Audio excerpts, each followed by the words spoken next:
Malhamah Al-Kubra. Itu judulnya. Malhamah Al-Kubra ini bukan pintu gerbang menuju perang semesta. Salah. Malhamah Al-Kubra inilah perang terbesar sepanjang alam semesta dan perang penutup. Tidak ada lagi perang setelah itu. Malhamah Al-Kubra adalah perang paling terakhir. Baik, kaum muslimin yang kami muliakan, hanya saja peperangan ini terjadi antara dua kubu saja. Perang antara umat Islam yang militan di bawah pimpinan Imam Al-Mahdi dengan Assalamualaikum warahmatullahi wabarakatuh. Selamat datang di My Sharing TV.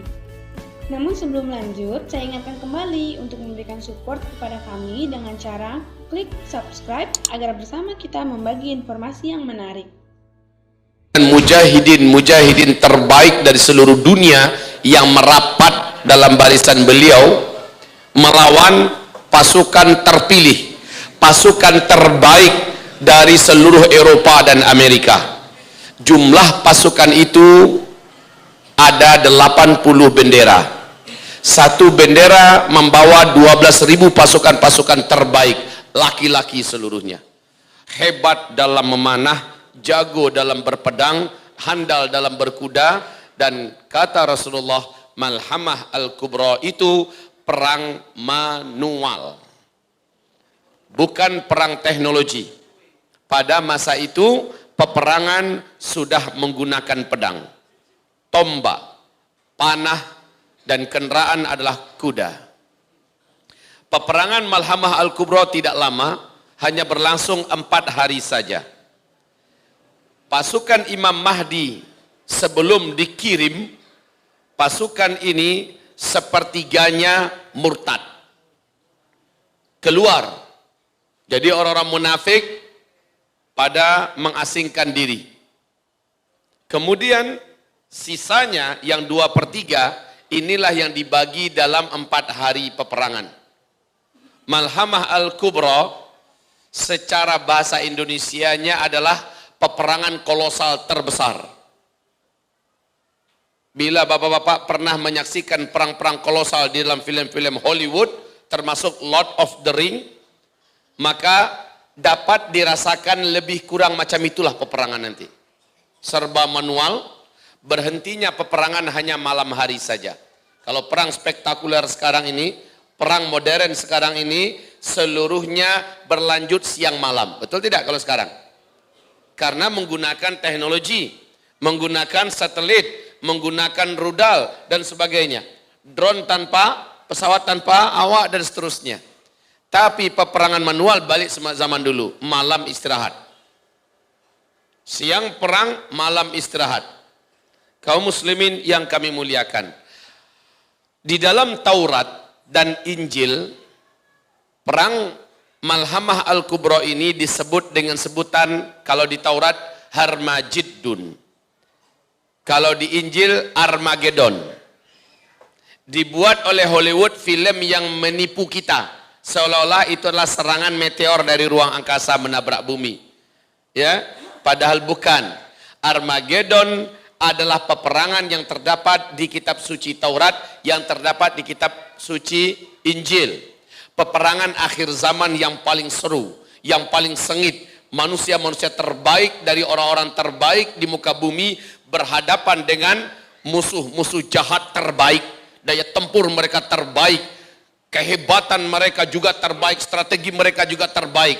Dan jumlahnya luar biasa fantastis dibandingkan dengan pasukan mujahidin di bawah pimpinan Imam Al-Mahdi. Peperangan yang maha dahsyat, peperangan full body contact, fisik dengan fisik, peperangan yang sangat adil. Kalau sekarang nggak adil, umat Islam nggak pegang apa-apa, semua teknologi di tangan musuh-musuh Islam, semua kemajuan di tangan mereka, bala tentara, dana, media, segala macam di tangan mereka. Allah maha adil. Allah akan hantamkan meteor ke muka bumi ini nanti, dan meteor ini yang menghentikan semua teknologi serentak. Setelah itu kalian semua, kata Rasulullah, kembali seperti zaman sekarang. Kalian akan menggunakan semuanya serba manual, persis seperti zaman ini. Perang kalian saat itu adalah menggunakan pedang. Perang kalian ketika itu menggunakan panah, perang kalian saat itu menggunakan tombak. Kendaraan kalian paling banter kembali kepada kuda. Kaum muslimin, peperangan ini terjadinya bukan di Afrika, bukan di Amerika, di Eropa, bukan di Rusia, di Cina, bukan di Indonesia. Peperangan ini terjadinya nanti di Suriah. Tempat peperangan itu adalah di A'maq atau di Dabiq, kata Rasulullah, sebelah utara daripada Suriah.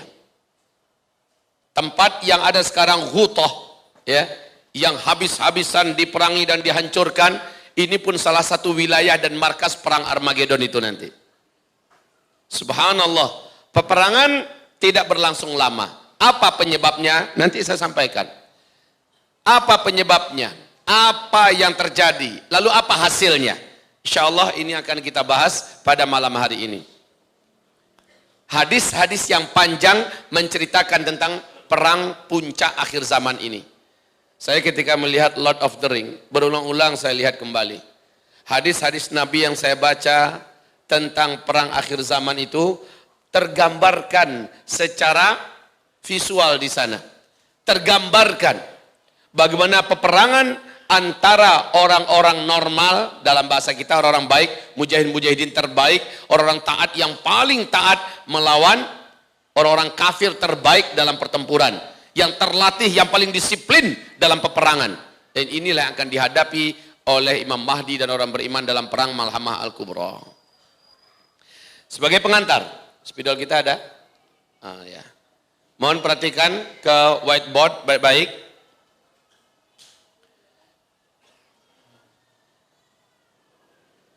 Bismillah. Ini sampai enggak?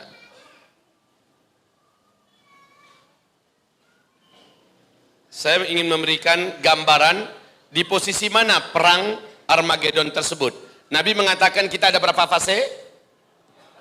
Ada berapa fase? Kita menjalani di kehidupan dunia ini 5 fase. Mana ananda saya Sahab dengan Kais? Di mana Sahab dan Kais? Ada di luar? Maju ke depan nak. Abah ingin kalian menyaksikan. Ini adalah putra-putra kami, anak-anak kami yang belajar di madrasah saya. Sini ke depan. Sini sayang. Semoga Allah luluskan beliau, insya Allah beliau dalam pengkaderan yang serius sekarang ini untuk dipersiapkan menjadi orang-orang terbaik di akhir zaman. Mana Kais? Kais mana? Maju. Bisa melihat papan tulis ya. Start dan finish. Kais mana Kais? Sini. Taqaddam. Kaum muslimin yang kami muliakan,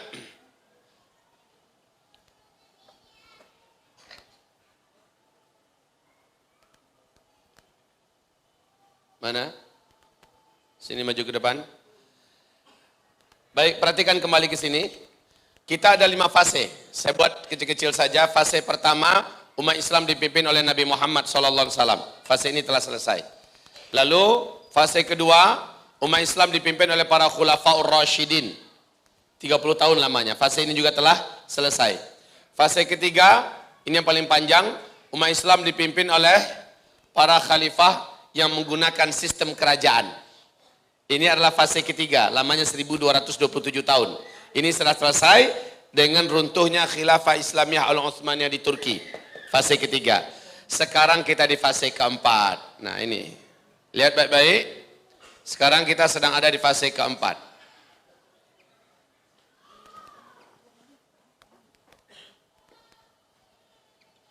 Rasul menyebutkan fase keempat ini adalah fase peperangan. Eskalasi fitnah naik menanjak tajam seperti ini. Fitnah. berupa kegaduhan, chaos, kekisruhan, bencana-bencana alam, kehancuran ekonomi, perang di mana-mana, pertumpahan darah, kemiskinan, serta kekeringan total dan sebagainya. Pada akhirnya terjadilah hantaman besar. Hantaman besar dari langit, yaitu meteor menghantam bumi. Akibat meteor ini muncullah tanda besar kiamat yang pertama. Tanda besar kiamat yang pertama adalah dukhan. Jadi dukhan adalah hasil dari hantaman meteor, bukan perang nuklir, bukan meledaknya gunung-gunung berapi serentak di seluruh dunia, tapi akibat daripada hantaman meteor. Inilah dia tanda besar kiamat yang pertama, disebut dengan dukhan. Saya tidak akan menguraikan ini ya.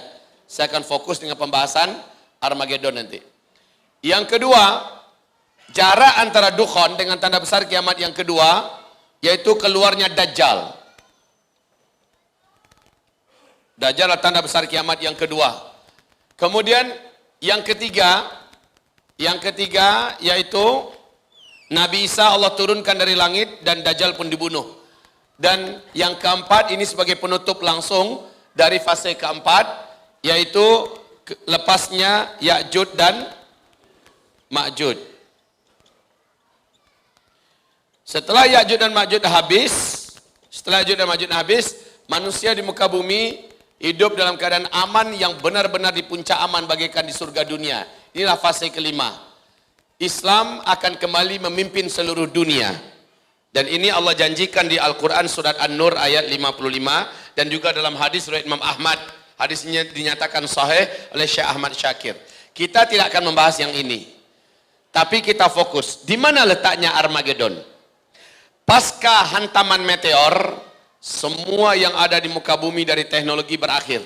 Kehidupan manusia di muka bumi kembali kehidupan yang serba manual.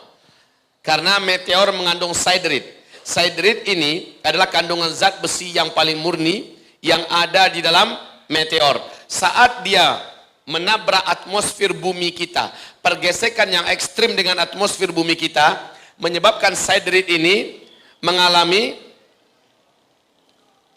pergesekan ekstrim ini menyebabkan timbulnya medan magnet yang sangat kuat, dan dampaknya semua besi dan logam yang ada di muka bumi akan terinduksi secara serentak. Maka tidak ada mesin-mesin, apapun bendanya, pabrik-pabrik, industri-industri atau apa saja yang terbuat mesinnya dari besi dan logam, melainkan semuanya terinduksi, lengket antar satu dengan lain dan tidak bisa digunakan. Kemudian ini juga menimbulkan gelombang elektromagnetika yang sangat tinggi. Dampaknya adalah semua sinyal dan listrik yang ada di muka bumi padam, bukan untuk sementara waktu, tapi untuk selama-lamanya. Inilah dia akhir teknologi, adalah ketika hantaman meteor. Nah, langsung hantaman meteor ini menimbulkan efek dukhan, berlangsung selama 40 hari 40 malam. Bukan ini pembahasan kita sekarang. Setelah dukhan 40 hari bumi terang, maka bumi mengalami kemarau yang ekstrim. Iklim bumi berubah dengan ekstrim. Paling lama 3 tahun jaraknya Dajjal pun keluar. Inilah dia Nabi mengatakan menjelang Dajjal keluar ada 3 tahun bumi mengalami kemarau yang ekstrim serentak di seluruh dunia. Ya, itu adalah setelah dukhan. Nah, kapankah Imam Mahdi muncul? Imam Mahdi muncul adalah setelah hantaman meteor.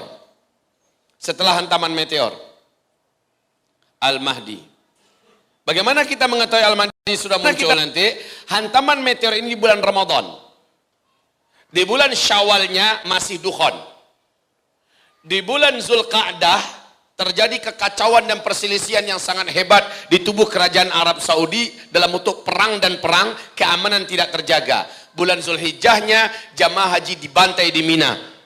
Kemudian bulan Muharramnya Al-Mahdi dibaiat. Al-Mahdi dibaiat di depan Ka'bah. Ya, nah setelah Al-Mahdi memimpin seluruh umat Islam di dunia, Imam Mahdi dengan cepat menaklukkan seluruh negeri-negeri Arab dan disatukan kembali dan dibuat namanya seperti nama dulu, Jazirah Arabia. Arab Saudi akan hilang dari nama. Qatar, Uni Emirat Arab, Kuwait, Bahrain, Oman, Yemen semuanya akan hilang, kembali kepada nama asal, yaitu Jazirah Arabia. Tunduk dan takluk di bawah kekuasaan Imam Al-Mahdi. Seluruh negeri Syam, Palestina, Syria, Lebanon, Yordania, satu persatu juga ditaklukkan dengan cepat. Israel hilang dari peta dunia selama-lamanya. Imam Al-Mahdi ini memimpin pertempuran dengan sebaik-baiknya kepemimpinan. Beliau bukan hanya sekedar jago retorika, bukan hanya luas ilmunya, hebat ibadahnya, tetapi memang juga cekatan dalam menguasai senjata-senjata manual.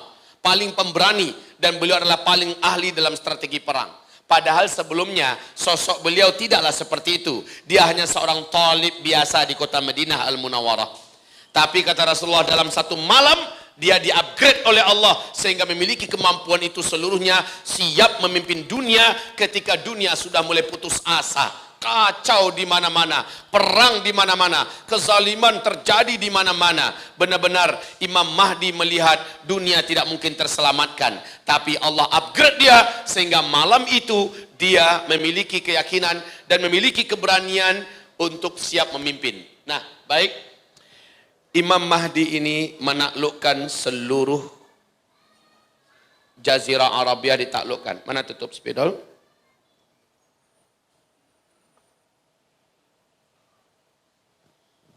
Seluruh Jazirah Arab ditaklukkan, seluruh negeri Syam ditaklukkan. Lalu kemana lagi? Musuh bersama yang cukup alot dan sepanjang sejarah ribuan tahun memusuhi negeri Arab, termasuk negeri Barat, yaitu Blok Timur, Persia. Persia Raya, Iran yang mengumumkan sekarang. Dan Iran berkolaborasi dengan Cina, dengan Rusia. Ini sama-sama akar akidah mereka ini. Sama-sama akar akidah mereka, ya. Lalu dengan India, sama-sama kaum yang benar-benar benci dengan Islam. Bersatu dengan kekuatan-kekuatan Blok Timur lainnya, dan Barat ada perseteruan yang hebat dengan Blok Timur ini. Dan sekarang kita lihat. Jadi sebelum meteor jatuh terjadi perang dunia dulu. Ini perang dunia ketiga. Sebentar lagi. Perang dunia ketiga. Ribut dulu antara timur dengan barat. Kita lihat bagaimana Rusia sudah mengumumkan di televisi nasional mereka. Persiapan kepada rakyat sudah harus dilakukan karena kita akan menghadapi perang dunia ketiga. Itu kata Rusia kepada rakyatnya di televisi. Di TV One, akhir bulan Desember 2017, diumumkan juga bagaimana Rusia menyatakan siap perang melawan Barat. Siap perang, bahkan menyebut nama Amerika sekalipun. Sambil mempertontonkan senjata-senjata canggih yang paling modern ciptaan Rusia. Kemudian pada akhirnya kita lihat sekarang ini. Bagaimana seluruh diplomat-diplomat Rusia diusir dari Perancis. Diusir dari Inggris. Diusir dari Amerika. Negara-negara blok Barat serentak satu persatu memutuskan hubungan diplomatik dengan Rusia. Dalam hal ini, mereka juga mengirimkan senjata-senjata berat mereka, baik senjata pesawat-pesawat tempur, kapal-kapal induk menuju ke Ghouta. Menuju ke Ghouta. Betul tidak? Itu kondisi sekarang. Sementara Cina, India, Iran, Rusia, dan beberapa negara timur lainnya juga serentak menyatukan energi dan kekuatan militer mereka bersamaan siap menghabisi hegemoni barat, dan tempatnya adalah Suria. Mereka perang tempatnya di Suria. Kebayang nggak betapa kejepitnya rakyat dan kaum muslimin di Suria? Hancur apa enggak negeri? Raksasa-raksasa gila dan mengamuk perang di negeri Suria. Dengan ini kita akan melihat peta peperangan seperti apa yang akan dihadapi oleh para mujahidin yang ada di Suria, yang ada di Palestina. Bagaimana militan mereka luar biasa, karena dua raksasa besar kelahi di wilayah mereka. Dan mereka salah satu di antara. Nah hebatnya, setelah Al-Mahdi muncul, setelah Al-Mahdi hadir, kekuatan Islam menjadi satu. Kemarin ini kita berharap Raja Salman yang persatukan. Ternyata Raja Salman ditelikungi oleh anak kandungnya sendiri, Muhammad bin Salman. Hilang harapan kita. Kita berharap Erdogan yang mempersatukan. Sayang Erdogan bukan orang Arab. Ya, sementara setidak-tidaknya Erdogan masih memberikan secercah harapan. Nah, wallahu alam, akan seperti apa akhir hayat Erdogan? Apakah dia dibunuh atau bagaimana? Yang jelas dialah kebanggaan kita saat ini. Betul tidak? Tapi saya tidak yakin Erdogan akan berumur panjang. Orang semacam ini paling dikhawatirkan umurnya panjang. Orang semacam ini paling ditargetkan untuk dihabisi dan dibunuh. Apakah dia yang dimaksud menjelang Al-Mahdi keluar akan terbunuh terlebih dahulu seseorang yang berjiwa bersih, berhati mulia, sangat cinta kepada Islam dan membangkitkan izah dan kemuliaan kaum muslimin, dibunuh terlebih dahulu. Kematiannya marah orang-orang beriman satu muka bumi dan marahlah malaikat-malaikat yang ada di langit. Setelah kematiannya Al-Mahdi pun dibaiat di depan Ka'bah. Apakah Erdogan orangnya? Allahu a'lam. Saya tidak berani memastikan. Ataukah hadis yang sahih ini yang dimaksud Zakir Naik sekarang? Allahu a'lam. Saya pun tidak berani memastikan. Yang pasti adalah bahwa persatuan Arab tidak akan terjadi kecuali hanya di tangan Imam Al-Mahdi. Saat Arab sudah menyatu, orang-orang beriman di seluruh dunia, apalagi orang-orang beriman Arab itu militannya Pak, nggak ada apa-apanya militansi kita. Orang Arab itu kalau sudah militannya luar biasa. Tapi insya Allah akan ada orang terbaik dari kalangan orang Melayu, orang Jawa, orang Indonesia yang akan bergabung menjadi bala tentara Imam Mahdi nanti. Ya, kita teriakkan dengan iman, Allahu Akbar. Tapi pantaskan diri kita untuk layak dan pantas dipanggil oleh Allah agar menjadi tentara beliau. Karena tentara Imam Mahdi adalah manusia yang paling kuat imannya di akhir zaman. Manusia yang paling sempurna ketaatannya kepada Allah Subhanahu wa taala, manusia yang paling sempurna cintanya kepada Islam, dan mereka membuktikan dengan meninggalkan semuanya dan bergabung dengan Imam Mahdi. Saat itu Barat melihat kekuatan umat Islam betul-betul sudah real. Setiap pertempuran umat Islam yang dipimpin oleh Imam Mahdi seluruhnya dimenangkan oleh Imam Mahdi dan para mujahidin. Kemudian Imam Mahdi mengajak pergi ke Khurasan. Semua Khurasan termasuk Iran ditaklukkan oleh Imam Al-Mahdi. Maka Barat melihat inilah yang paling pantas jadikan mitra untuk perang melawan Timur. Maka kata Rasulullah, blok Rum akan mengajak kalian melakukan perjanjian damai. Kalau ada kalimatnya melakukan perjanjian damai, berarti ada keributan yang serius terlebih dahulu antara Islam dengan Barat. Dan inilah dia, ketika Trump dengan nekat memaksakan diri untuk mengumumkan bahwa Yerusalem adalah ibu kota Israel, dari sini ketegangan antara Islam dengan Barat sudah semakin ada di puncaknya. Sombongnya Amerika, angkuhnya Yahudi, inilah akhir daripada masa-masa jaya mereka. Tak lama lagi insya Allah umat Islam yang militan dari seluruh dunia akan Allah kumpulkan di sana di bawah bendera Imam Al-Mahdi, lalu akhirnya Israel dihilangkan dari peta dunia. Setelah itu, setelah Israel habis, Al-Mahdi, maaf sebentar ada yang terputus tadi, ketika Al-Mahdi diajak bergabung oleh Barat, ngapain? Memerangi blok timur. Lalu kalian, kata Rasulullah, akan memerangi blok timur, musuh bersama kalian, Rusia, Cina, India, Iran, dengan semua kekuatan-kekuatan lainnya sebelah timur yang akar akidah mereka hampir sama. Ini yang menjadi musuh bersama, dan Allah akan menangkan kamu melawan mereka. Nah, setelah kemenangan ini di A'maq atau di Dabiq, kaum salib mengibarkan bendera. Bendera yang sangat besar, naik ke atas bukit sambil mengibarkan bendera. Naik ke atas bukit. Apa katanya? Yahya salib, Yahya salib. Dalam hadis bahasanya begitu ya. Artinya apa? Perang besar ini dimenangkan oleh salib. Perang besar ini dimenangkan oleh salib. Kurang ajar.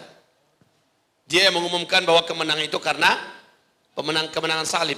Maka marahlah beberapa batalion dari pasukan-pasukan utama Imam Mahdi. Lalu terjadilah pertempuran. Pertempuran ini dengan cepat dikalahkan pasukan Rom yang ada. Lalu diculiklah, ditangkap dan ditawan orang-orang terbaik dari kalangan mereka. Selama jadi tawanan, mereka ternyata tersentuh Islam dan masuk ke dalam Islam. Lalu merekalah yang akhirnya menjadi mata-mata, membongkarkan rahasia-rahasia pasukan salib. Dan merekalah yang dikhawatirkan oleh pasukan salib yang besar ini. Maka mereka datang membawa 80 bendera. Untuk apa? Meminta agar serahkan kembali tawanan-tawanan perang yang kalian tangkap dari pasukan kami. Lalu orang-orang yang sudah masuk Islam dari pasukan kami yang kalian tawan, ternyata ditawan oleh kaum muslimin, tawanan ini masuk Islam. Dan setelah masuk Islam, mereka lah yang menjadi manusia-manusia terbaik untuk menghancurkan dan membocorkan, membeberkan seluruh seluk-beluk kekuatan barat. Dan ini sangat mengkhawatirkan. Sebagaimana mereka juga bisa menginfiltrasi pasukan Romawi kembali. Jadi mereka minta, serahkan pada kami. Kami mau bunuh mereka. Apa kata para mujahidin di bawah pimpin Imam Mahdi? No way. Kami tak akan serahkan saudara kami yang sudah beriman. Maka mereka menantang, jika kamu tidak serahkan, perang antara kita. Disitulah dia bermulanya kisah Malhamah Al-Kubra, Armageddon. Maka kata Rasulullah sallallahu alaihi wasallam. Jadi demikian, dengan singkatnya demikian, ya. Maka kata Rasulullah sallallahu alaihi wasallam, awas ya, saya memang cerita perang, tetapi ketahuilah kualitas manusia yang ada di sana, kata Rasulullah, mereka adalah orang-orang beriman terbaik yang ada di seluruh negara di muka bumi. Mereka berdatangan ke sana. Apakah di antara mereka ada di sini? Allahu a'lam. Syaratnya mereka fanatik dengan gaya hidup para sahabat. Ahli Quran. Salat berjamaahnya dia jaga 5 waktu di masjid, enggak mau dia melepaskannya selama-lamanya. Ahli tahajud. Mereka sangat cinta dengan Islam dan membuktikan cinta itu dengan bela Islam setiap ada momen dan kesempatan. Mereka berkorban dengan hartanya, mengorbankan waktunya, bahkan siap mengorbankan darahnya. Mereka enggak banyak ngomong. Sementara akhlak mereka nampak seperti akhlak generasi terbaik dalam Islam. Ini ciri-ciri orangnya. Padahal bibir dan lidahnya senantiasa, kedua telapak tangannya senantiasa menengadah ke langit, minta izin kepada Allah, panggil hamba ke Syam ya Allah. Panggil hamba ke Syam. Gabungkan hamba ya Allah dengan para mujahidin terbaik di Syam. Ketahuilah zaman ini, fase keempat ini, kata Rasulullah, fa'alaikum bil jihad. Fase keempat ini, saya bacakan hadisnya lengkap, riwayat Imam Ahmad. Awwalu hadzal amri nubuwatun wa rahmah. Urusan ini dimulai dengan kenabian, dan itu adalah rahmat, kata Nabi. Thumma yakunu khilafatan wa rahmah. Lalu berlanjut dengan kekhalifahan, dan itu adalah rahmat. Thumma yakunu mulkan wa rahmah. Lalu berlanjut dengan kerajaan-kerajaan. Jadi khilafah dengan sistem kerajaan. Ini paling lama tadi ya. Warahmah itu juga rahmat. Dan di hadis yang riwayat Imam Ahmad dinyatakan sahih oleh Syekh Ahmad Syakir, tidak ada lagi khilafah Islamiyah, tidak ada lagi kekuasaan Islam di muka bumi. Inilah fase keempat. Tapi pada fase ini masih wujud thumma takunu imarah warahmah. Kemudian bermunculanlah imarat-imarat. Kita dengar imarat Kaukasus, imarat Mali, imarat Islamiyah yang ada di Afghanistan. Kita dengar imarat-imarat Islamiyah bermunculan di mana-mana. Tapi tidak ada yang berhasil menguasai dunia. Hanya sebatas teritorial saja. Kayak di Afghanistan sampai sekarang masih eksis. Kayak di Yaman sekarang masih eksis. Ya.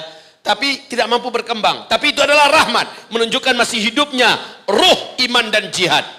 Lalu kata Rasulullah SAW, fa'al thumma yatakadamuna alaihi takadumal humur. Lalu setelah itu penguasa-penguasa yang menguasai negeri-negeri muslim, termasuk rakyat muslim dari umatnya, yatakadamuna alaihi takadumal humur. Pada saat itu mereka akan saling berlomba-lomba memperebutkan kekuasaan dan jabatan, seperti kuda-kuda jantan yang kelaparan memperebutkan makanan. Inilah dia zaman kita, berebutan kekuasaan. Termasuk di Arab Saudi sekarang. Betul? Perebutan kekuasaan. Thumma yatakadamuna alaihi takadumal humur. Maka kata Rasulullah, fa'alaikum bil jihad. Di hadis yang lain, fa'alaikum bil ghazwi wal jihad. Pada masa itu kata Rasulullah, kalian harus hidupkan jihad. Ini fase keempat. Ini hadis Nabi. Kalau ada yang keberatan silakan demo Rasulullah. Kalau ada yang tidak setuju, jihad-jihad apa ini Ustaz? Ini adalah fase jihad.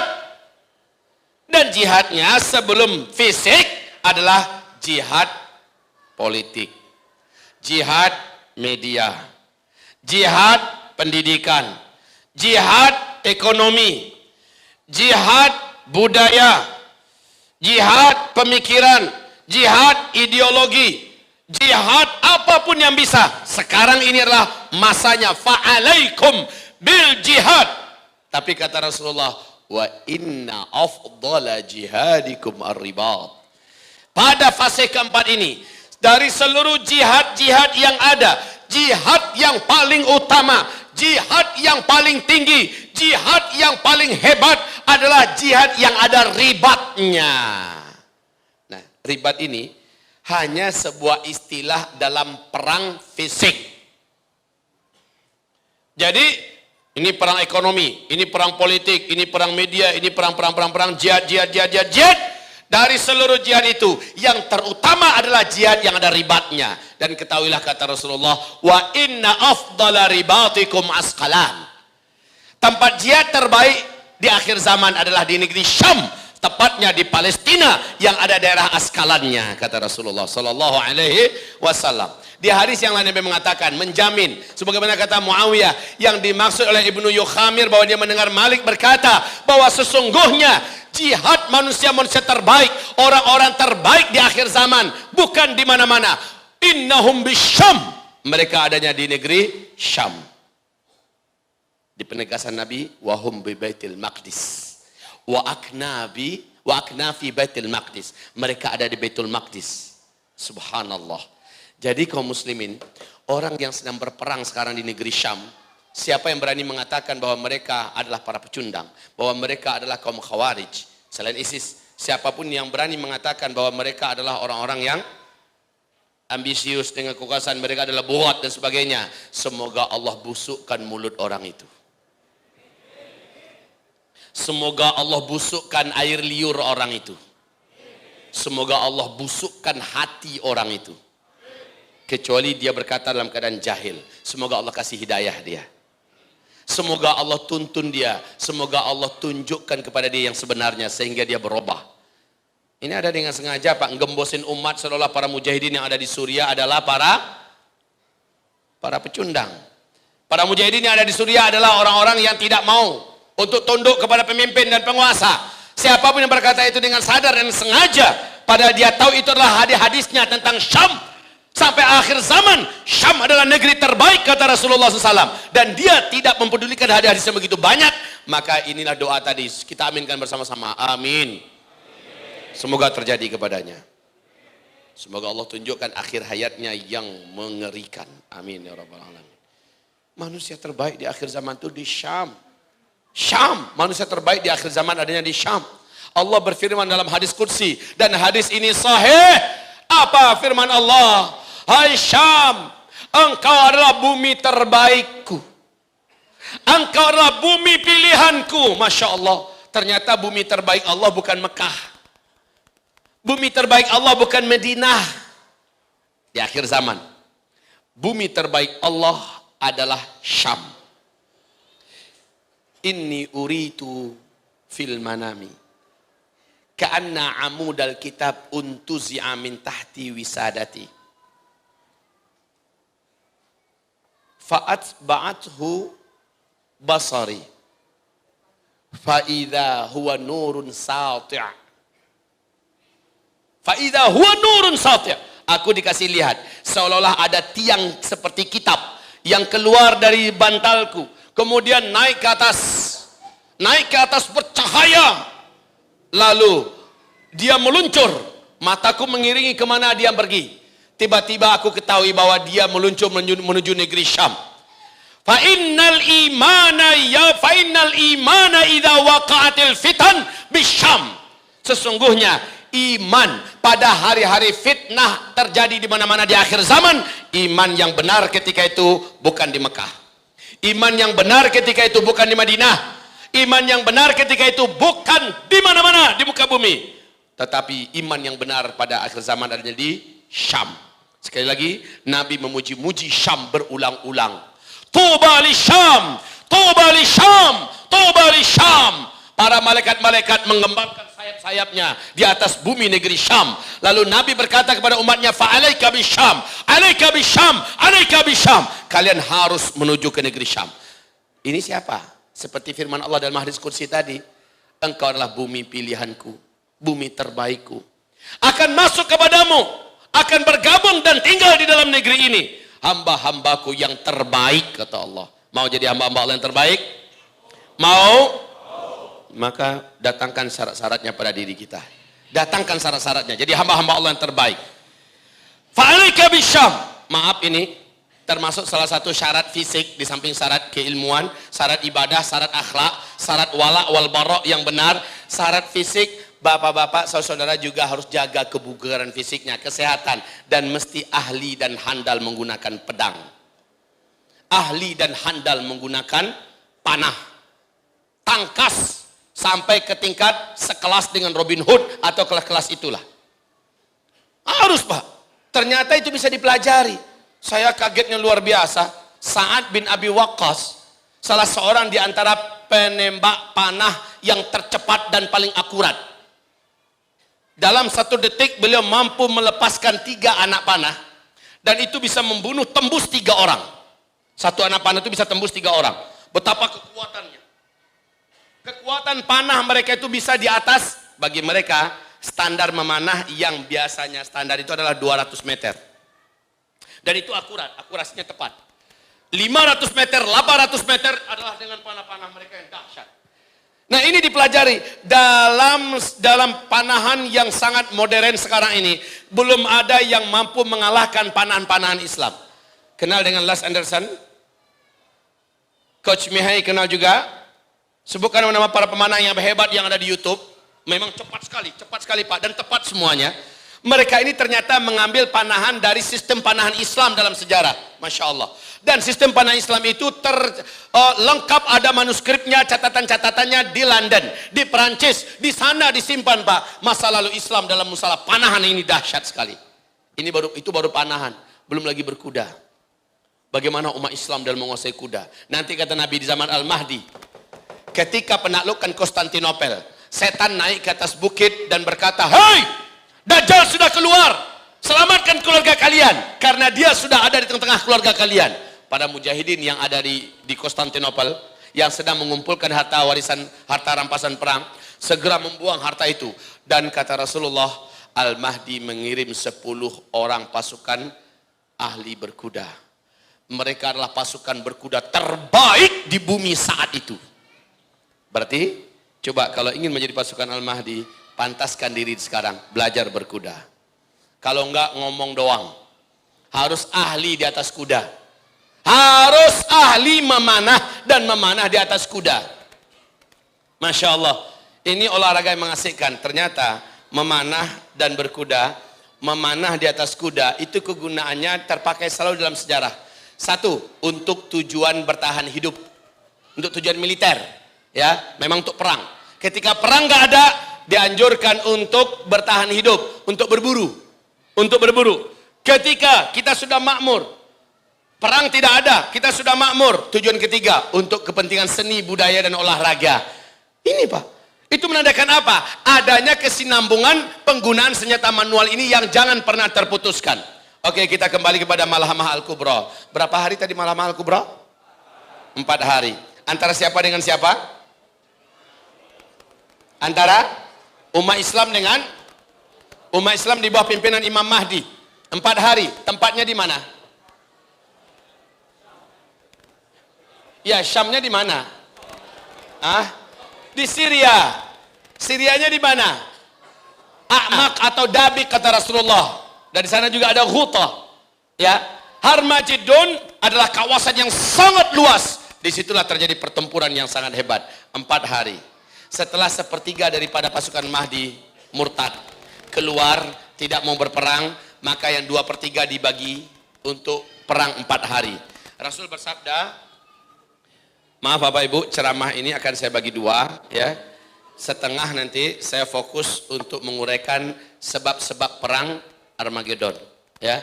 Nanti baru lanjutannya adalah Armageddon dan hasil setelahnya, lalu apa persiapan kita, ya. Nah, sekarang sebentar lagi akan saya berikan waktu 10 menit kepada Ketua Yayasan kami, Bapak Edi Kusmana, menyampaikan dan mempresentasikan tentang perjuangan kami di Sumatera Barat, mempersiapkan sebuah wadah yang akan melahirkan kader-kader ulama yang warathatul anbiya. Dan wadah ini perlu didukung secara maksimal oleh pencinta-pencinta Islam akhir zaman yang ada dimanapun, termasuk di Bogor nanti, insya Allah. Baik, kita sampai di mana? Kita sampai di mana? Ya, kaum muslimin yang kami muliakan, tempatnya tadi di Ghutah, A'maq dan Dabik, di sebelah utara Syria, dekat dengan Damaskus.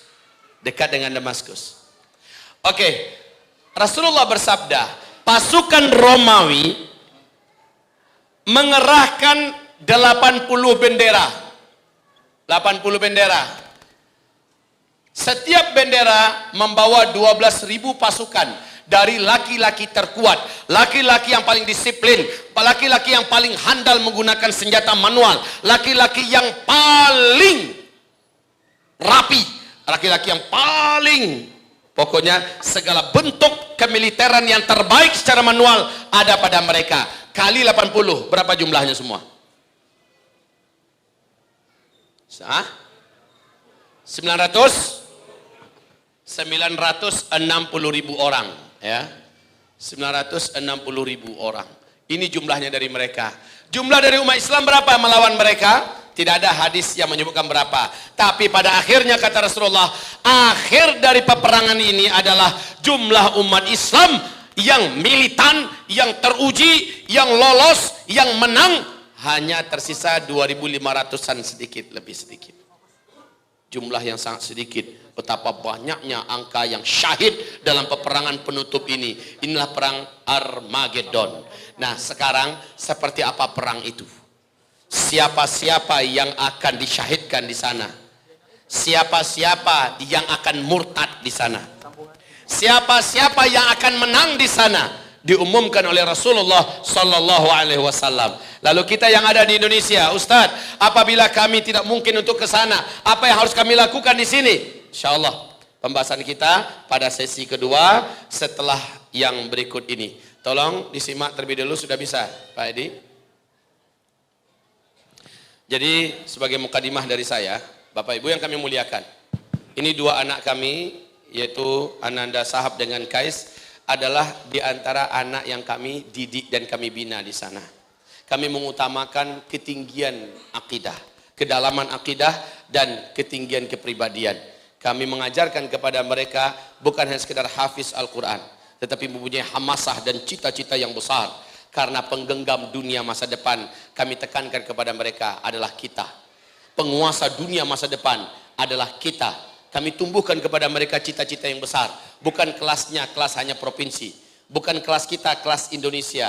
Tapi kami tanamkan kepada mereka, kelas kita adalah kelas dunia. Maka azam dan cita-cita besar ini kami pupuk di Madrasah Mulazamah Al-Hufaz ini, agar mereka terbiasa menjadi manusia-manusia punya cita-cita yang dahsyat dan luar biasa. Silakan Pak Edi. Baik, bismillahirrahmanirrahim. Assalamualaikum warahmatullahi wabarakatuh. Alhamdulillahirrabbilalamin. Puji syukur kita kepada Allah Subhanahu wa taala, pada malam yang berbahagia ini kita masih diberi kesempatan oleh Allah untuk senantiasa memperdalam kajian ilmiah kita terkait dengan tema-tema akhir zaman. Yang pertama sekali kami mengucapkan terima kasih dan salam hormat buat pengurus Masjid Mahabbatur Rasul. Mudah-mudahan seluruh pengurus dan seluruh jamaah senantiasa mendapatkan keridhaan dari Allah Subhanahu wa taala. Baik Bapak Ibu yang dirahmati Allah Subhanahu wa taala, saya selaku Ketua Yayasan Al-Hufaz yang alhamdulillah merupakan yayasan ini dibina dan diasuh langsung oleh Ustadz Haji Zulkifli Muhammad Ali. Beliau selaku pembina di madrasah kita. Sebagaimana kita lihat di tayangan kita, mati. Ayo.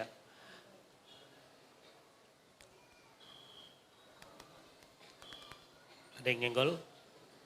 Ya, ini adalah dokumentasi kegiatan santri-santri kita Bapak Ibu di lingkungan Madrasah Mulazamah yang pada kesempatan hari ini kita masih dalam proses pembangunan. Dan alhamdulillah berkat donasi dari kaum muslimin dan muslimat untuk lantai 1 itu penggunaan ada 6 kelas, itu alhamdulillah sudah selesai. Sudah selesai dan kita masuk ke tahap berikutnya untuk lantai 2 karena tahun ajaran baru nanti insya Allah akan segera kita mulai. Jadi awal Juni, akhir Juni nanti, awal Juli kita sudah harus membutuhkan 12 kelas karena nanti di sana sekaligus untuk program kutab. Bapak Ibu mungkin sudah kenal program pendidikan kutab dan lanjutannya adalah madrasah. Dan alhamdulillah nanti awal tahun ajaran baru kita membutuhkan sebanyak 12 kelas. Dan proses pembangunan hari ini terus kita lanjutkan. Mudah-mudahan nanti proses pembangunan ini bisa selesai. Baik, kita mati lagi ya.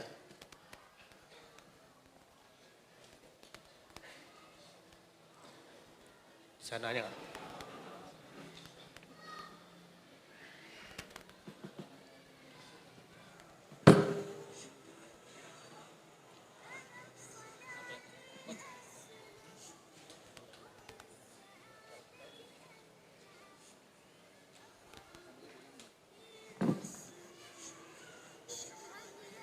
Ini adalah lokasi Madrasah Mulazamah Al-Hufaz kami.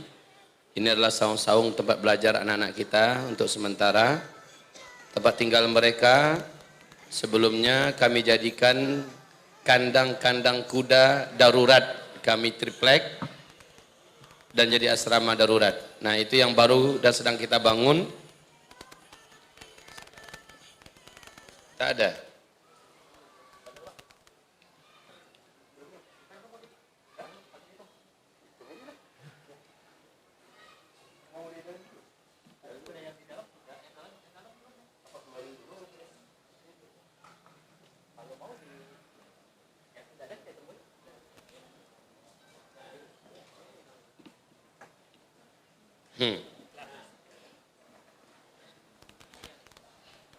Ya, ini proses pembangunan untuk lantai 2 Bapak Ibu, kita saksikan di sana untuk lantai 2 kita membutuhkan dana lebih kurang 600 juta lagi. Dan karena mengingat waktu kita yang sudah mepet, jadi kita alhamdulillah dapat keringanan pinjaman atau hutang bahan bangunan terlebih dahulu untuk terus proses pembangunan ini. Jadi ini salah satu gambaran dari lokasi. Ini lokasi bertepatnya berada di Kota Payakumbuh, Sumatera Barat. Jadi kalau ada yang di sini perantau Minang dan besok pulang ke Payakumbuh ke Sumatera Barat, ini lokasi kita. Tepatnya di Kelurahan Sicincin Mudik, Kota Payakumbuh, Sumatera Barat.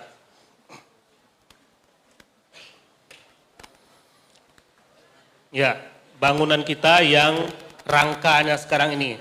Di sini akan kita fasilitasi karena memang sebagaimana tadi Ustaz Zul sampaikan, fasilitas olahraga yang wajib kita tekankan di sana adalah berkuda, memanah, dan berenang. Dan alhamdulillah santri kita walaupun dengan cara menumpang tempat berenangnya, itu juga sudah dilatih berenangnya dan juga untuk memanah. Dan saat ini juga kita lagi melatih anak-anak kita untuk program horseback archery, yakni memanah di atas kuda, berkuda sambil memanah. Yang kemarin alhamdulillah exhibition antara Indonesia dan Malaysia dan Ustadz Zul selaku pembuka kegiatan dan alhamdulillah beliau berhasil mampu untuk memanah sambil berkuda. Jadi Ustadz Zul bukan hanya sebatas teori saja, ya, bukan hanya sebatas teori saja, tapi beliau sudah mempraktekkan. Dan pelatih nomor 3 dunia di Malaysia, pemenang berkuda memanah nomor 3 dunia, itu cukup mengapresiasi beliau bagaimana capaian beliau terhadap keahlian beliau dalam memanah di atas kuda. Ini adalah kita belajarnya saat ini masih di saung-saung. Ini contoh anak-anak kita. Nah, ini anaknya ada di depan nih. Nih, sedang belajar. Ini sedang belajar bahasa Arab, ya. Guru bahasa Arab langsung. Beliau adalah Ketua Asosiasi Guru Bahasa Arab di Indonesia, langsung beliau yang mengajar.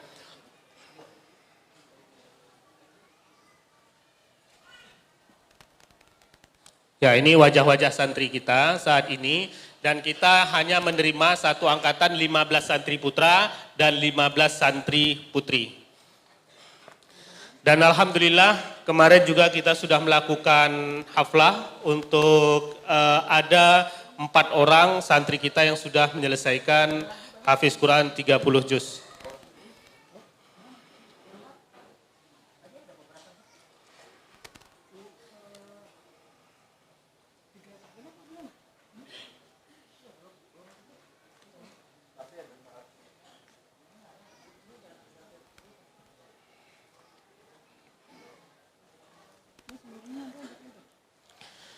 Dan madrasah ini memang langsung diampu oleh Ustadz Zulkifli Muhammad Ali, makanya beliau untuk masa mengajar di madrasah kita itu hari Senin, Selasa, Rabu, dan Kamis.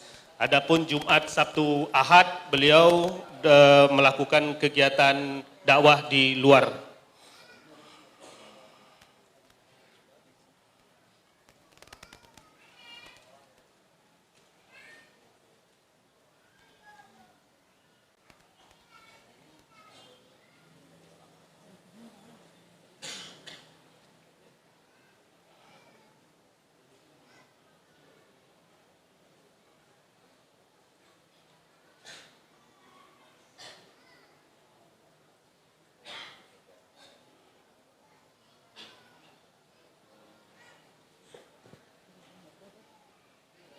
Ya, ini salah satu kegiatan berkuda untuk santri kita.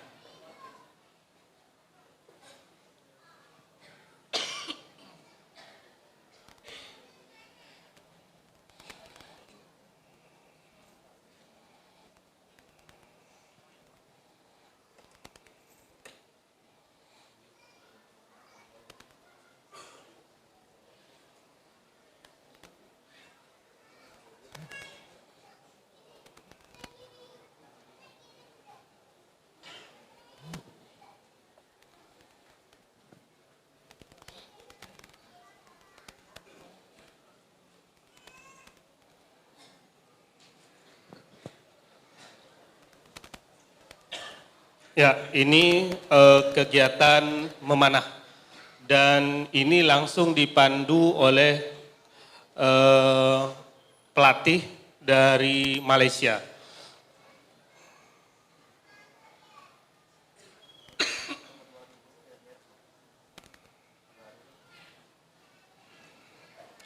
Ya, inilah proses pembangunan kita Bapak Ibu. Untuk lantai 2-nya yang saat ini kita masih memiliki hutang lebih kurang 300 juta untuk proses pembangunan lantai 2 dan dana yang dihabiskan lebih kurang 600 juta untuk lantai 2 ini, dan insya Allah kita akan gunakan nanti pada bulan Juli awal pembelajaran insya Allah.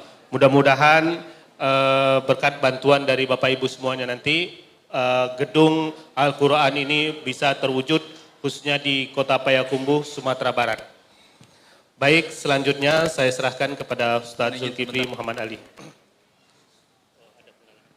Bapak Ibu rahimakumullah, mohon izin sebentar, ada infak yang beredar lagi untuk mendukung dakwah Ustadz dengan apa yang disampaikan dengan Ustadz Edi tadi.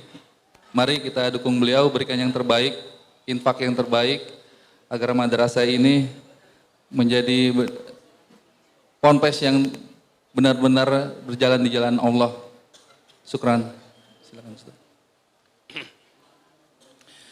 Baik kaum muslimin, sebelum materi saya sampaikan, Masya Allah.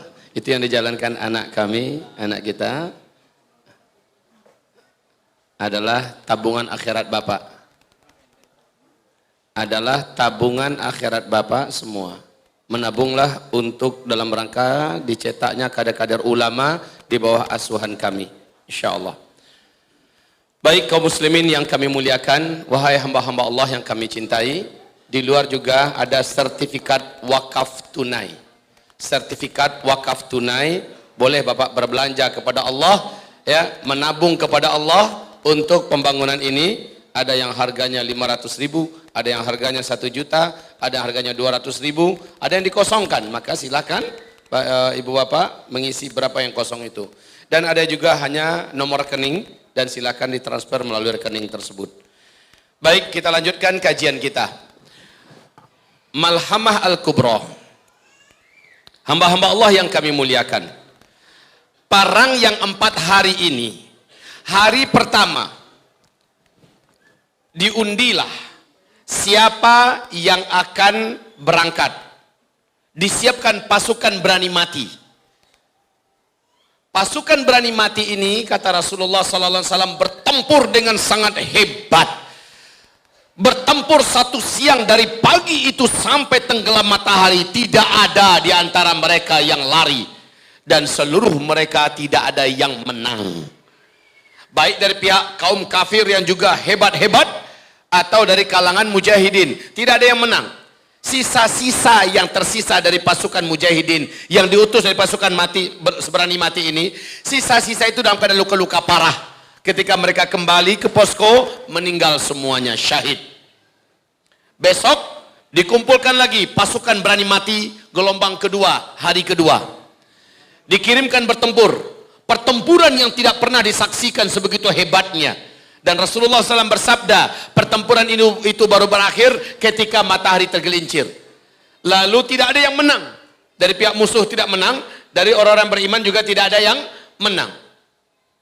Kemudian pasukan ini yang tersisa luka-luka parah dan kembali, dan mereka meninggal dunia seluruhnya, syahid. Hari ketiga, dikumpulkan lagi siapa yang berkenan pada hari itu untuk siap menjadi pasukan berani mati. Dikumpulkan lagi, maka menyeranglah musuh. Mereka pun mengejar dan mereka menyongsong musuh dengan keberanian perang yang luar biasa. Peperangan hari ketiga itu mensyahidkan seluruh para mujahidin yang ada. Musuh pun tidak menang. Seluruh mujahidin syahid, tidak tersisa 1 orang pun meninggal. Hari keempat, kata Rasulullah, yang tersisa termasuk Imam Mahdi, mereka merangsek musuh sehebat-hebatnya. Saat itu Allah berikan pertolongan yang sempurna, pertolongan yang sangat kuat, sehingga musuh habis sehabis-habisnya.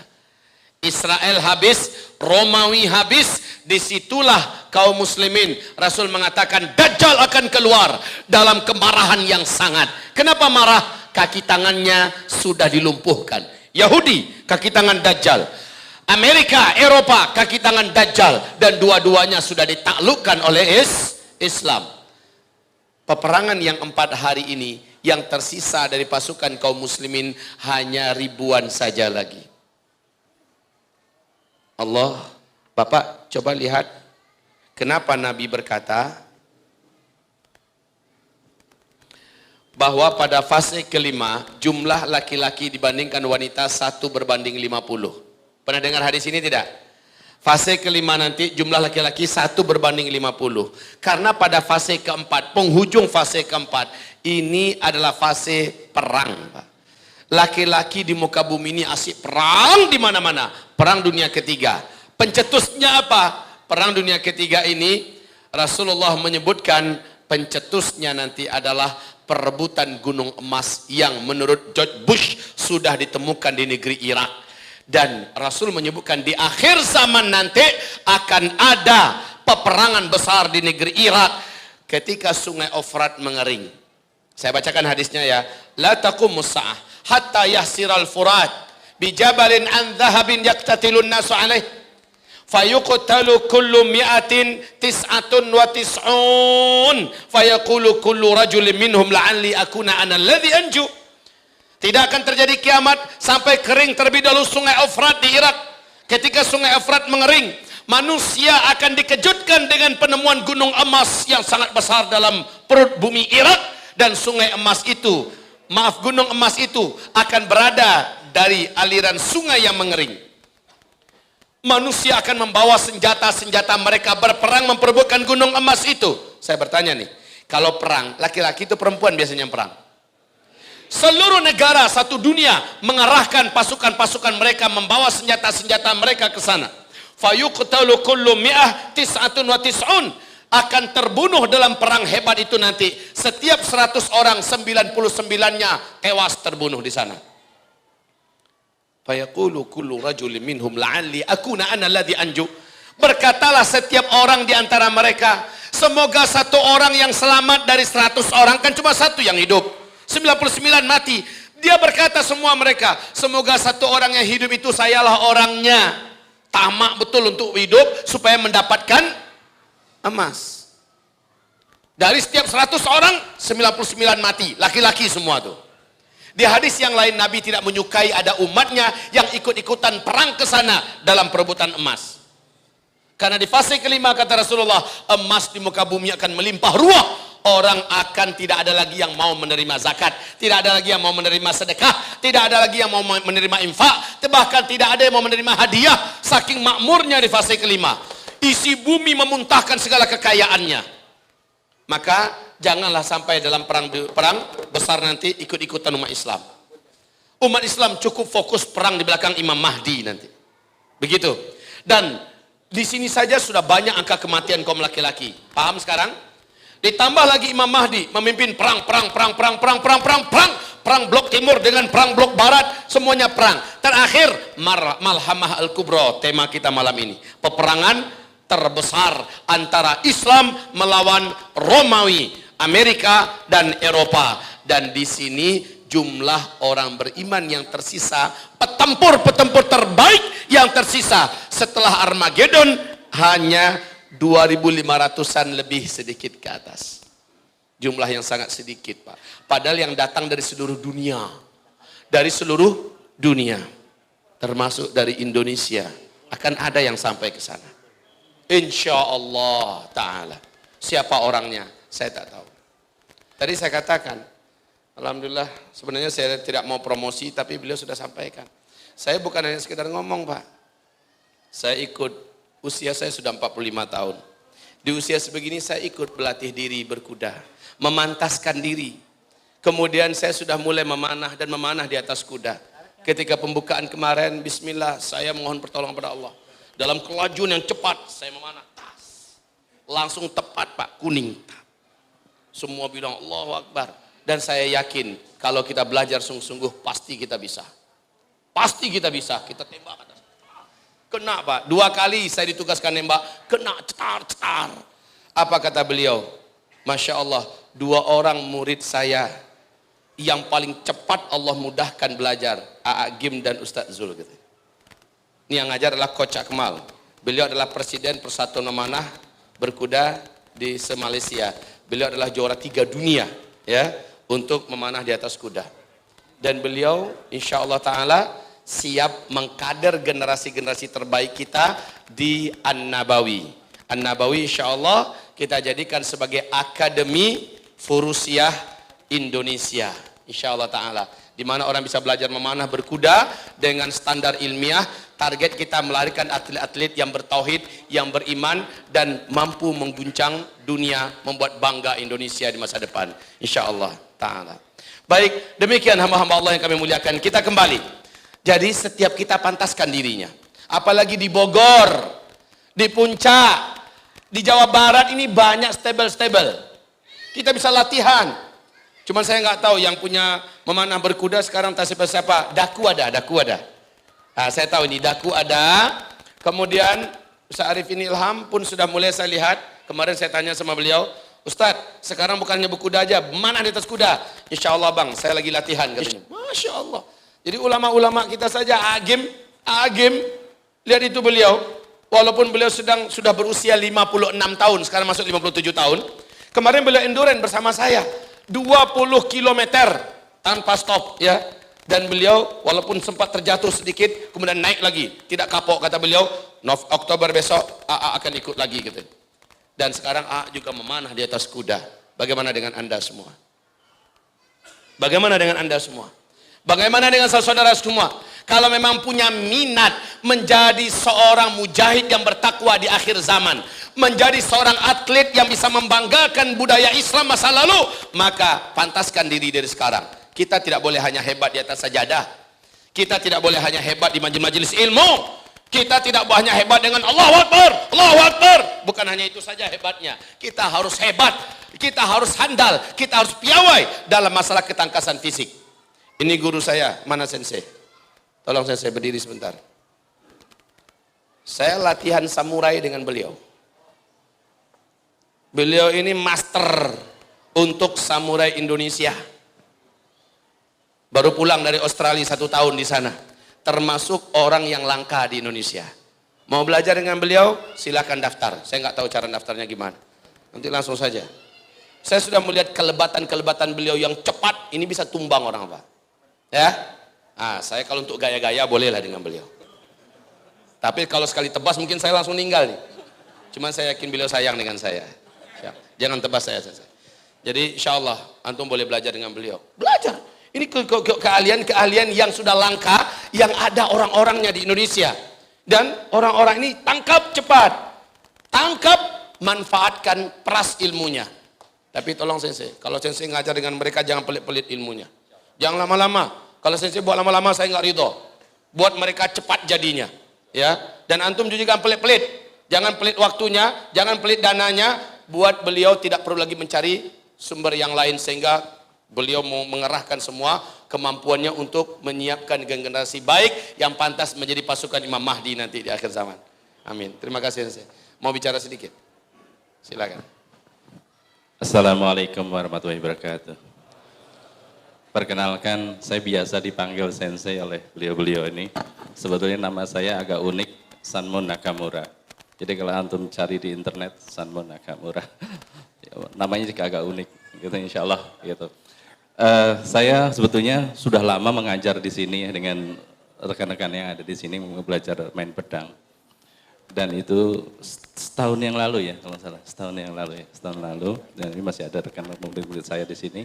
Kemudian saya ada tugas belajar sehingga saya harus ke Australia dan saya harus menuntut ilmu lagi, bermain pedang lagi di sana sampai mencari kesempurnaan dalam arti. Dan saya tidak pelit, monggo bagi siapa yang mau belajar silahkan. Asal antum punya waktu, antum punya kesempatan, punya kemauan, silahkan. Silahkan datang ke tempat kami, atau mungkin bisa bertanya ke panitia di sini bagaimana cara mendaftarkannya. Oke, begitu aja dari saya. Mudah-mudahan bermanfaat apa yang saya miliki. Mudah-mudahan antum juga bisa merasakan bagaimana cara menggunakan pedang. Insya Allah. Assalamualaikum warahmatullahi wabarakatuh. Ini gurunya Mudarib Daud. Nah, Mudarib Daud belajarnya juga dengan beliau. Mudarib Daud ini adalah pelatih pedang anak-anak kami di madrasah kami. Dan beliau salah satu murid terbaik daripada sensei. Betul begitu?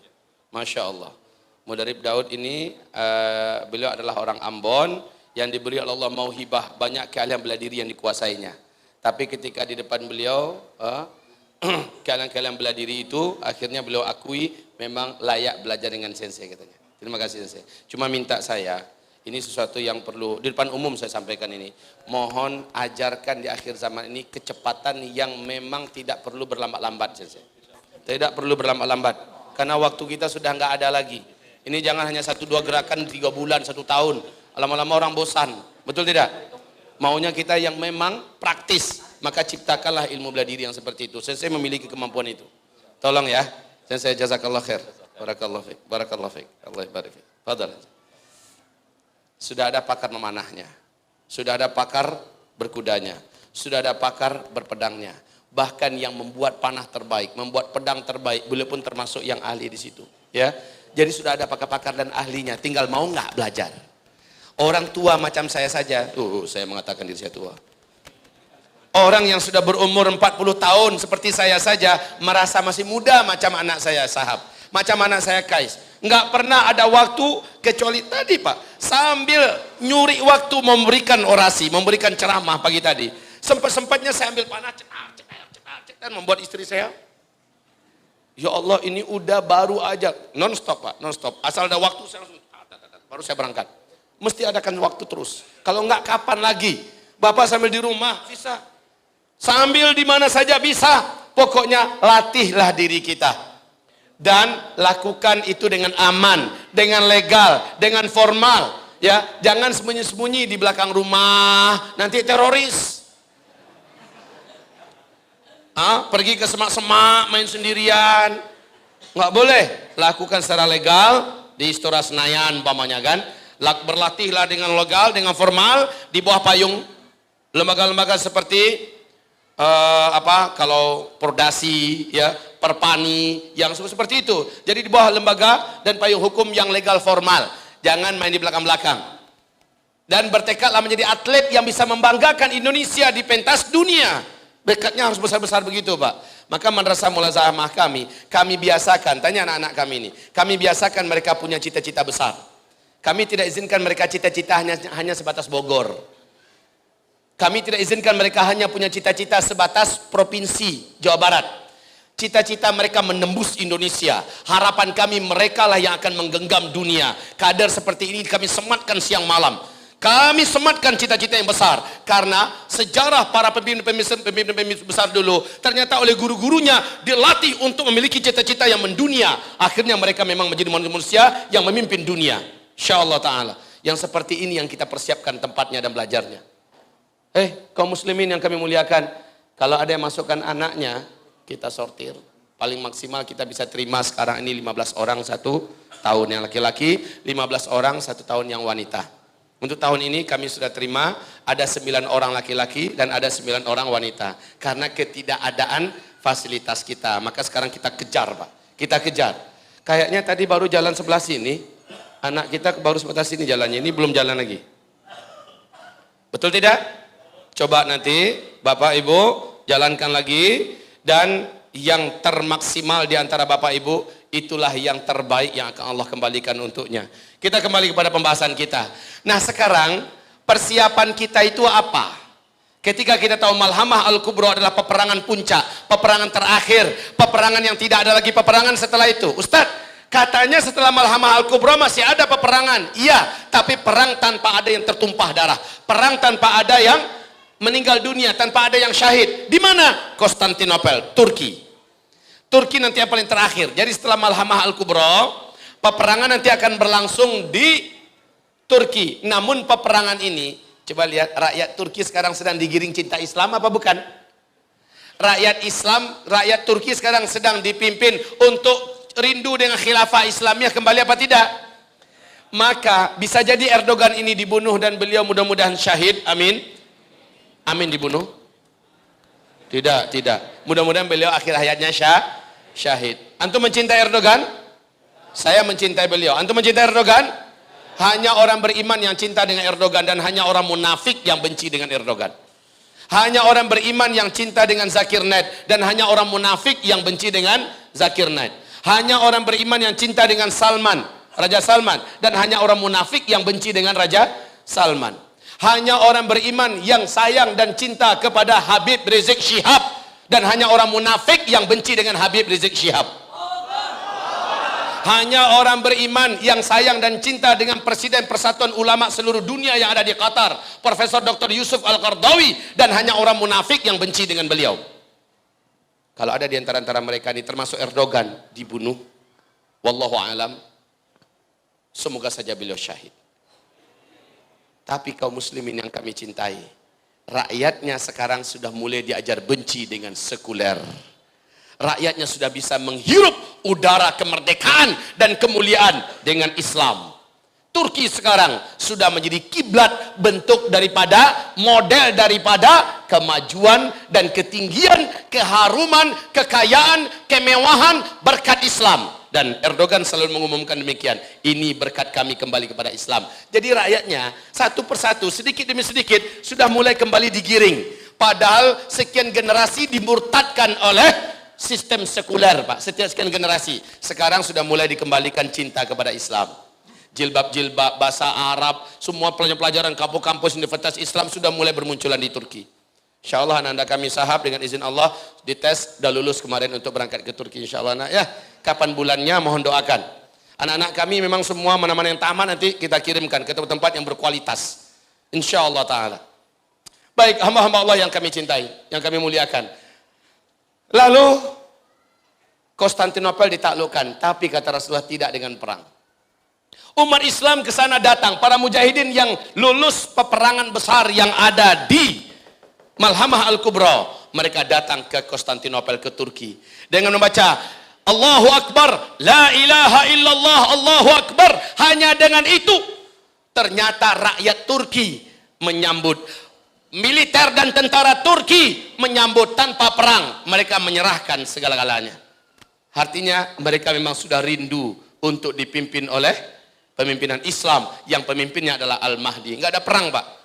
Itu terakhir. Berarti peperangan yang sebenarnya yang merenggut nyawa yang sangat banyak. Banyaknya para syuhada dan mereka syuhada terbaik di muka bumi. Terakhir hanyalah di Malhamah Al-Kubra. Tolong ingat baik-baik. Jika ingin mendaftar, mendaftarlah di akhir zaman ini minimal di puncaknya nanti perang Armageddon. Karena tidak ada lagi perang setelah itu. Dan siapa yang syahid dalam perang itu, kata Rasul, umat beliau terbagi menjadi 3. Sepertiga murtad, lari yang tadi, nggak mau ikut perang. Sepertiga lainnya syuhada, dan mereka syuhada terbaik di muka bumi di akhir zaman. Dan sepertiganya manusia-manusia beriman yang sangat kuat imannya, yang tidak akan bisa dimurtadkan dan tidak akan pernah berubah, tidak akan pernah ada yang mampu membuat mereka tersesat selama-lamanya. Dan mereka sepertiga yang tersisa itu hidup bersama Imam Mahdi. Barulah nanti mereka akan berhadapan dengan Dajjal. Tapi dengan Dajjal tidak ada peperangan fisik. Tidak akan terjadi peperangan fisik. Karena tempat terakhir yang disatroni, yang akan dikunjungi oleh Dajjal adalah Syam, Syria. Imam Mahdi dikepung oleh Dajjal nanti di Syria. Orang-orang beriman terkepung dalam sebuah masjid, kata Rasul. Yang di masjid itu ada menara putihnya. Dan di menara putih itulah di waktu subuh Nabi Isa Allah turunkan. Dan subhanallah, masjid itu sekarang sudah ada. Syekh Al-Hafiz Ibnu Katsir menyebutkan Masjid Jami' Amawi yang ada di Damaskus pada hari ini, itulah masjid putih di mana Imam Mahdi dan orang-orang beriman dari mujahidin-mujahidin terbaik dikepung oleh Dajjal dan bala tentaranya dari luar. Mereka berencana besok akan membunuh. Asarnya dikepung. Pada waktu malam Imam Mahdi dan orang beriman bersiap-siap menyerahkan diri kepada Allah. Tetapi pada waktu subuhnya Nabi Isa Allah turunkan, dan yang sanggup menghancurkan Dajjal cuma Nabi Isa. Selesai zikir pagi, selesai matahari terbit, salat sunat syuruk, maka Nabi Isa bergerak menuju gerbang. Sementara Dajjal dari luar sudah bergerak ke gerbang pula, ingin menghancurkan gerbang dan menghabisi Imam Mahdi dan orang beriman di dalam. Dajjal nggak nyadar kalau ternyata Nabi Isa juga sudah hadir. Ketika Nabi Isa membuka pintu, Dajjal tepat di balik belakang pintu.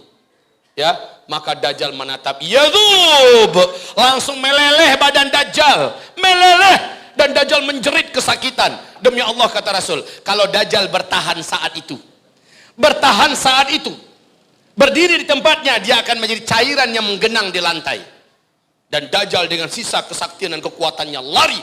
Tapi Nabi Isa diberi oleh Allah di atas Dajjal kemampuannya. Nabi Isa udah nunggu di situ. Mau kemana coy? Kemana saja Dajjal pergi, sudah ditunggu oleh Nabi Isa.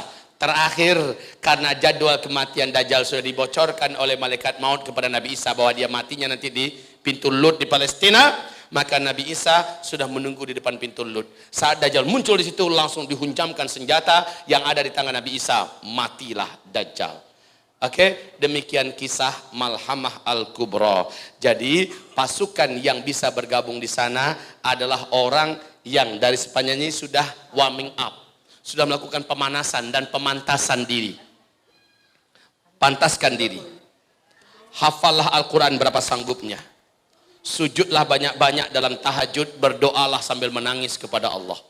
Tidak ada yang paling mulia hidup di akhir zaman ini kecuali yang sempat menginjakkan kakinya ke negeri Syam. Injakkan kaki ke negeri Syam. Minimal bawa bantuan kemanusiaan. Jadi dokter, jadilah relawan. Bertekadlah ke negeri Syam, ke Palestina kah, ke Syria kah, dua negara ini yang paling prioritas. Kalau bisa, kamu akan dengar nanti kata Rasulullah, di Baitul Maqdis di akhir zaman dimerdekakan kembali dan digaungkan khilafah Islamiyah.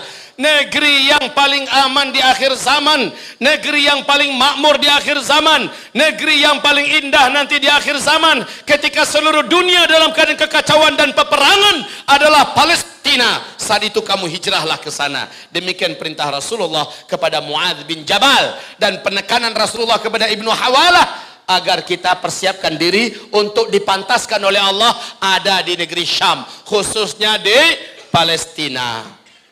Demi Allah, hamba Allah yang berbicara, berdoa dan berharap. Semoga yang mendengar juga berdoa dan berharap agar diberi oleh Allah kelayakan dan kepantasan layak menginjakkan kaki ini di tanah mubarakah Syam. Amin ya rabbal alamin.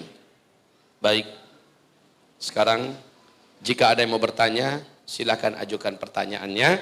Setelah itu, ya.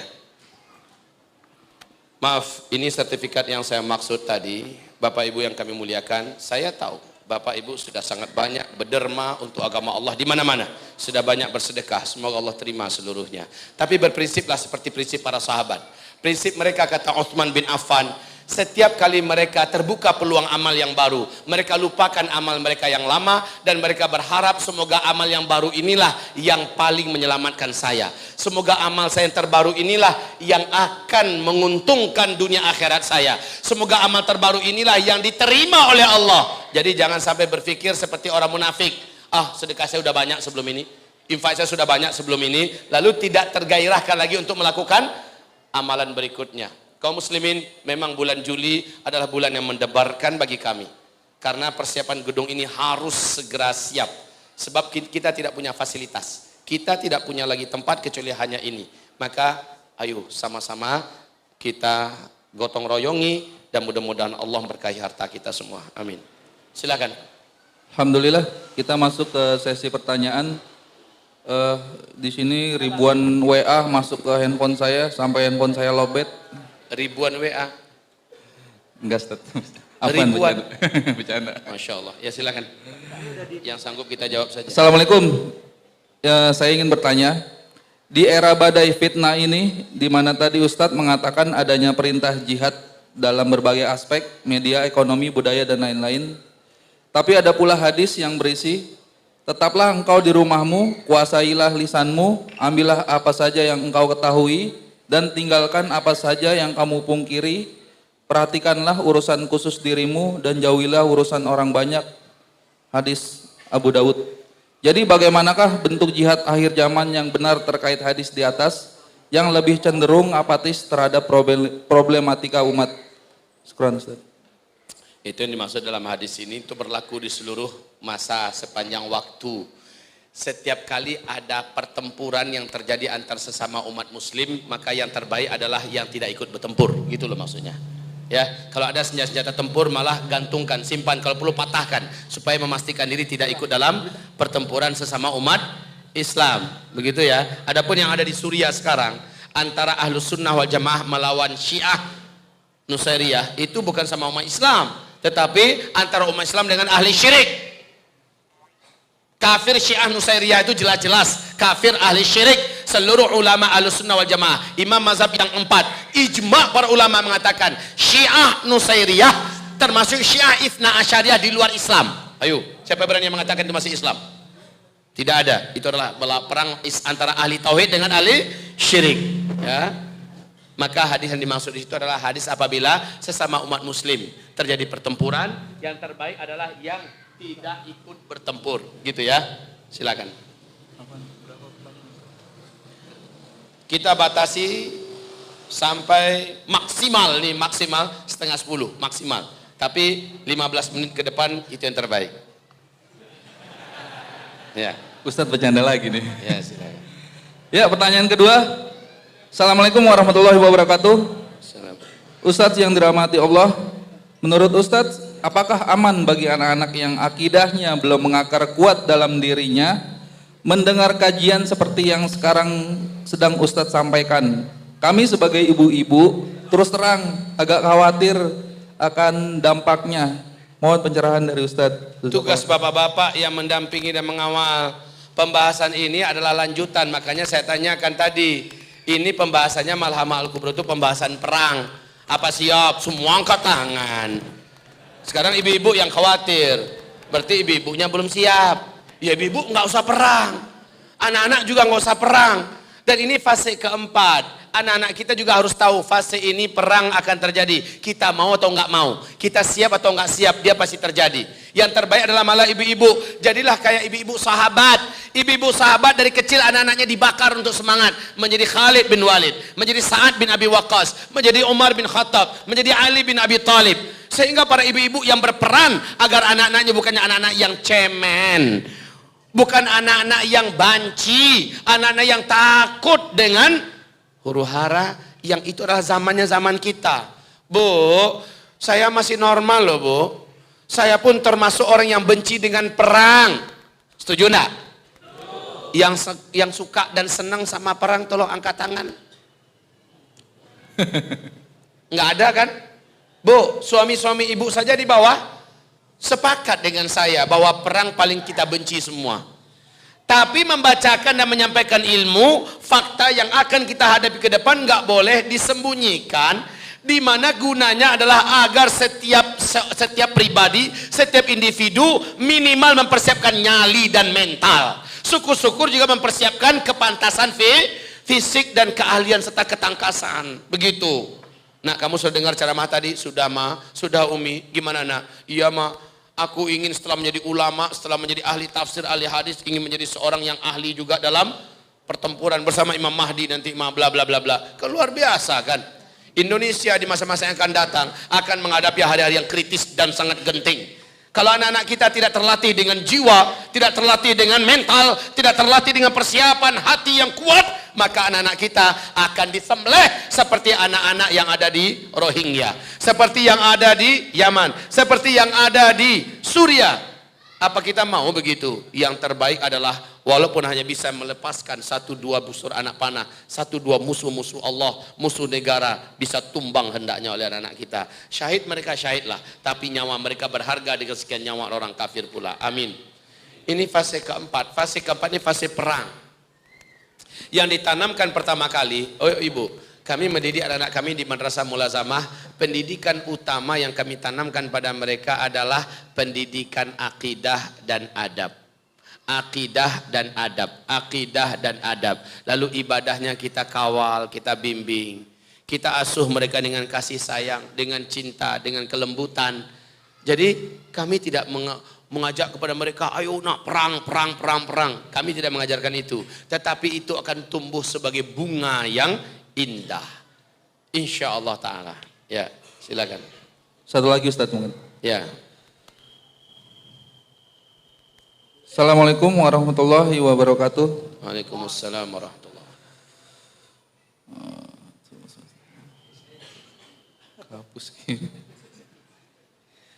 Izin bertanya, jika semua tanda sudah keluar tentang munculnya Al-Masih Dajjal, apa nih Tat? Kehapus ini Tat.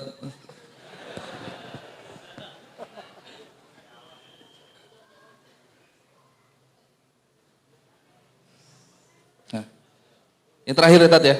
Assalamualaikum warahmatullahi wabarakatuh. Saya mau bertanya, apakah di Indonesia akan ada berjihad? Tolong penjelasannya Ustadz. Syukron. Semoga tidak ada, amin. Semoga tidak ada perang di Indonesia, amin.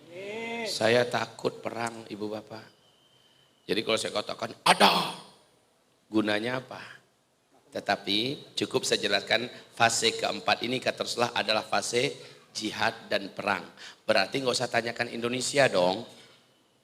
Yang harus ditanyakan pada fase ini berarti seluruh dunia akan mengalami keributan dan kekacauan yang merata serentak serempak di mana-mana terjadi. Itu saja jawaban yang paling baik. Jangan Indonesia bagaimana, Jakarta bagaimana, nanti dikasuskan lagi saya. Ya kan? Secara global aja saya jawab, tuh hadisnya. Fa'alaikum bil jihad. Pada fase keempat ini, kamu wajib berjihad. Kamu wajib berperang. Tapi yang standar untuk suasana kita. Sekarang perang teknologi, sekarang perang IT, sekarang perang pemikiran, sekarang perang jihad politik, sekarang perang ekonomi, bla bla bla bla seterusnya. Gitu dulu Pak. Tapi ketika sudah tuntutannya menuju kepada darah yang tertumpah, maka inilah tanah airku Indonesia, tumpah darahku. Disinilah aku akan meneteskan darahku demi tegaknya agama Allah dan demi terjaganya tanah air Indonesia. Aku pantang mundur, beribu musuh pun akan kuhadang walau dengan diriku sendiri. Begitu Pak. Jadi kalau belum masanya, perang kita adalah perang yang sesuai dengan kondisi. Ya, namun nggak ada masalah kalau seandainya kita paparkan, inilah dia fase keempat. Gitu loh. Ya. Syukran. Mungkin Ustadz Terakhir terakhir bisa lagi. memberikan apa yang diperlukan sebagai umat Islam, bekal apa yang harus kita siapkan. Ya. Yang pertama, saya minta kepada semua pemuda, seluruh pemuda yang ada di sini, tolong cintailah saudara-saudara seperjuangan kita yang ada. Walaupun dia dari NU, walaupun dari Muhammadiyah, walaupun dia dari Persis, walaupun dia dari HTI, walaupun dia dari FPI, walaupun dia dari mana saja, selama dia masih ahlus sunnah wal jamaah, bukan syiah, selama dia masih ahlus sunnah wal jamaah, apapun kelompoknya, mau jamaah tabligh, mau MMI atau apa saja, cintailah mereka. Dan abaikan, ini permintaan yang kedua, abaikan semua seruan-seruan yang mengajak kepada kelompok kamilah yang paling baik dan paling benar. Yang lain sesat dalam neraka. Abaikan itu. Nggak usah dilawan. Kalau mereka ngajak kita debat, tinggalkan saja. Kalau sudah mengajak kamilah yang paling baik, kami yang paling benar, yang lain-lainnya kilabun nar, anjing-anjing neraka, tinggalkanlah itu. Cuekkan saja. Jangankan orang-orang level Bapak. Ulama-ulama saja berani mereka sesat-sesatkan semua. Jangankan ulama-ulama yang ada, Imam Syafi'i saja berani mereka sesat-sesatkan. Faham yang siapa yang saya maksud? Faham siapa yang saya maksud? Maka abaikan saja mereka. Yang merasa paling benar sendiri itu abaikan saja mereka. Nanti di akhirat kita lihat. Yang paling mulia adalah yang paling baik akhlaknya. Yang paling beriman adalah yang paling beradab sesama saudaranya. Tapi ini enggak, sebelum ngaji masih ramah, masih bagus. Malah setelah ngaji jadi jahat, mukanya masam melihat orang. Disalami malah buang muka. Lalu berani mengatakan kita sesat dalam neraka, sesat dalam neraka. Gitukah Rasulullah mengajarkan? Begitukah para sahabat mengajarkan? Namun ada dua, abaikan yang ini. Jadi nggak usah sibuk pula melayani kayak gini, ini abaikan saja. Tapi cintai siapapun ahlus sunnah wal jamaah yang lain selain mereka. Ya, yang ketiga. Pelajari siapa-siapakah yang akan menjadi calon pengikut Dajjal di akhir zaman ini. Pelajari, ada 9 mereka kelompoknya. Ada 9 calon pengikut Dajjal.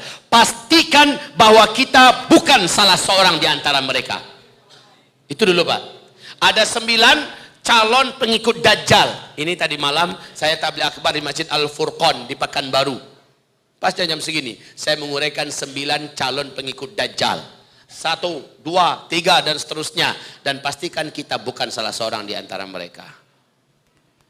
Yang terbesarnya adalah munafiqin wal munafiqat. Ini yang terbesarnya. Munafik laki-laki dan munafik wanita. Maka harus dipelajari pula seluk-beluk munafik itu bagaimana menurut Al-Quran, menurut hadis, bagaimana para ulama-ulama Ahlus Sunnah wal Jamaah kita, dan bla bla bla. Pastikan kita bukan salah seorang di antara mereka. Begitu. Ya, itu nasihat saya yang ketiga. Nasihat saya yang keempat. Nasihat saya yang keempat. Rapatlah terus dengan majelis-majelis ilmu yang lurus. Dan teruslah bersama dengan ikatan-ikatan remaja muslim, remaja masjid di mana-mana. Ikutlah terus bersama dalam kegiatan-kegiatan bela agama, bela Islam di bawah komando para ulama. Ini yang keempat. Yang kelima, tolong para pemuda. Tolong para pemuda. Ulama-ulama dekat-dekat antum dikawal, dijaga baik-baik. Jangan sampai mereka hilang baru nyesel. Jangan sampai mereka meninggal syahid baru menyesal. Ulama-ulamanya yang pejuang loh ya. ulama-ulama yang istiqomah, ulama-ulama yang lurus, tolong dikawal. Para pemuda ikatan remaja masjid di mana-mana saja, ayo kompak, bagi waktu yang rapi, yang teratur, bagaimana bisa ronda. Subuh-subuh mereka didampingi ke masjid. Pastikan pihak yang mengundang dan yang datang menjemput benar-benar orang yang betul-betul dari DKM masjid yang mengundang. Ini tolong para pemuda. Ini melalui streaming, berarti seluruh Indonesia, saya pesankan ini. Jangan sampai dipanggil, diundang atas nama DKM yang mengundang, atau diculik. Karena yang mengundang ternyata, yang datang bukan pihak yang mengundang, tapi ngaku-ngaku. Nah, ini tidak boleh terjadi, Pak. Ustadz Abdul Somad sekarang sudah mulai dapat ancaman untuk dilenyapkan nyawanya. Udah dengar ini berita? Dan ke depan itu bukan hanya Ustadz Abdul Somad, ustadz-ustadz yang lain juga jadi inceran. Yang incer siapa? Jelas ini munafikin yang benci dengan kebangkitan Islam. Nah, itu yang kelima. Yang keenam, wahai para pemuda, saran saya yang tadi, ilmu terus ditambah dan dibelasah dengan para ulama, tauhidnya dikuatkan, dan tolong latihan fisik, olahraga sunnah ini dihidupkan. Latihan fisik, olahraga sunnah dijaga, karena ia bahagian daripada kewajiban di akhir zaman sekarang. Dia bahagian daripada pengamalan surat Al-Anfal ayat 60. Hebatlah Anda berenang, upayakan 1 kilometer tembus tanpa berhenti. Upayakanlah Anda bisa menunggang kuda dan bisa melaju, menguasai kuda, melepaskan tangan dan bisa main polo di atas kuda. Upayakan Anda adalah atlet berkuda yang dapat dibanggakan. Karena pasukan Imam Mahdi ciri khasnya adalah pasukan berkuda. Usahakan Anda ground adalah pemanah-pemanah yang jitu, pemanah-pemanah yang tepat, maka jadilah Anda standar atlet pemanahnya. Standar atlet yang layak diperlombakan. Begitu. Nah, yang mudah-mudah. Lalu terakhir puncaknya adalah memanah di atas kuda dengan kelajuan dan kecepatan yang dahsyat. Kalau perlu kudanya lagi lari, kita sampai berdiri atas punggung kuda dan kita bisa melemparkan panah-panah kita. Jadilah atlet-atlet yang mendunia. Besok bulan Oktober, insya Allah akan ada kita utus 3 atlet dari Indonesia ke Korea. 3 atlet, salah satunya dari An-Nabawi insyaallah ta'ala. Ya, kita berharap atlet-atlet berikutnya adalah saudara-saudaraku. Amin. Dan saya walaupun usia sudah 45 tahun, masih pede untuk siap di kompetisi berikutnya kelas dunia. Enggak apa-apa. Kelas dunia Ustadz. Ustadz kan sudah tua. Imam Ahmad Ibnu Hanbal di atas usia 70 tahun masih lagi melatih ketangkasan olahraga sunnah itu. Murid-muridnya bertanya, engkau kan sudah tua wahai tuan guru. Apa kata beliau? Coba buka surah Al-Anfal ayat 60. Adakah batas usia perintah Allah? A'iddu lahum mastata'tum min quwwah min ribatil khail, dan seterusnya. Itu berlaku untuk seluruh umur, kata Imam Ahmad Ibnu Hanbal, imamnya para ahli hadis. Jangan merasa tua. Ananda Kes, udah jumpa Uwo kan? Berapa usia Uwo? 100-an berapa? 106 tahun. Usia ayah kandung saya. Kemarin ada videonya masih memanah dia. Ceter. Tepat semua. Apa kata beliau? Balian uya cie sapaket. Uya ingin memanah serius. Karena apa? Buya ingin memanah itu karena pahalanya yang berat dan dahsyat, Pak. Saya bacakan hadis tentang hebatnya memanah pahalanya. Maka kata beliau, kok sagadang itu pahalanya ya 1 cie. Paham maksudnya nih? Kalau sebesar itu pahalanya memanah, maka Buya ikut. Saya ikut katanya. Dan beliau pun naik kuda, Pak. 106 tahun naik kuda. Yang menang di Malaysia kemarin siapa namanya? Yang menang pemilu Malaysia kemarin? Mahathir Mohamad. Berapa umurnya? 92 tahun umurnya. Tahu nggak, 1 minggu itu dia berkuda 2 kali, 3 kali dalam 1 minggu. Berkuda di usia segitu. Kalau ada di antara antum merasa udah tua, malulah dengan Mahathir Mohamad. Lihat cara berdirinya macam mana, masih lurus nggak? Karena di atas kuda tuh nggak boleh kayak gitu. Lah kita biasa di atas motor. Ini gaya orang di atas motor. Lihat gaya pembalap tuh. Betul nggak? Coba bandingkan gaya orang di atas kuda. Dadanya harus begini. Perutnya harus begini. Musibah yang perutnya begini. Harus begini. Berkuda. Ya, yes, ya. Haya, haya. Ya, tegap. Lihat badan Mahathir Muhammad lurus, tegap. Walaupun di usia 92 tahun, ternyata dia masih macho. Itu baru macho, Pak. Kalau Bapak makan macho. Ya, jadi ini para anak muda.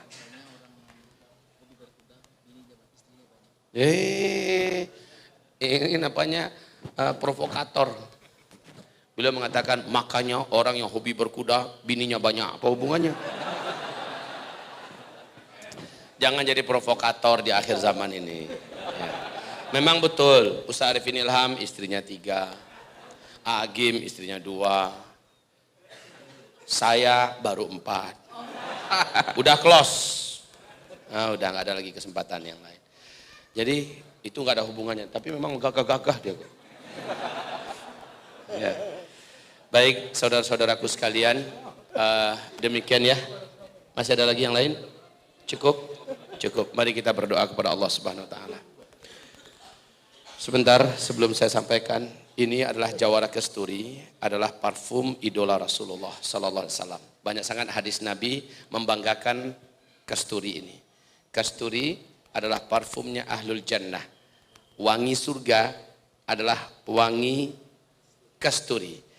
Angin yang mematikan umat Islam di akhir zaman, itu di tanda besar kiamat yang ke-7, bau wangi itu kata Rasulullah bau wangi angin kasturi.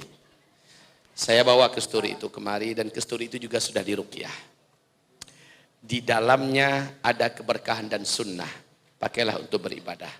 Pakailah untuk salat Jumat, untuk majelis ilmu, hal yang berpositif. Kita beli kasturi, kita hidupkan sunnah. Dan kita menjadikan setan-setan yang dari bangsa jin sekitar kita mabuk dan sangat tidak sanggup bertahan lama dengan kita. Setiap kasturi itu insya Allah ada infak untuk dakwah, ada infak untuk perjuangan, ada infak untuk kebaikan 70 ribunya. Ya, itu infaknya, harganya 200 ribu, dapatkanlah, maka di sana ada infak. Di luar untuk pembangunan, kalau pembangunan tersendiri lagi. Ini adalah nomor rekening pembangunan.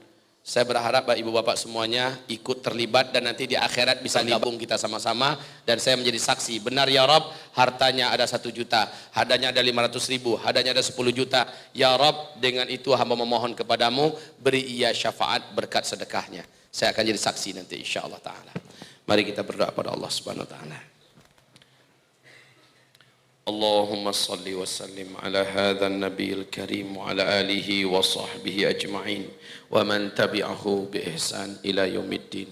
اللهم اغفر للمسلمين والمسلمات والمؤمنين والمؤمنات الأحياء منهم والأموات برحمتك يا سميع قريب مجيب الدعوات. اللهم يا مقلب القلوب ثبت قلوبنا على طاعتك. اللهم يا مقلب القلوب ثبت قلوبنا على دينك. اللهم يا مقلب القلوب ثبت قلوبنا على الإيمان بك. اللهم يا مقلب القلوب ثبت قلوبنا على الجهاد في سبيلك. يا الله Ya Rahman Ya Rahim, kuatkanlah iman kami semua ya Allah. Tancapkanlah iman yang kuat dan kokoh di dalam hati dan dada-dada kami.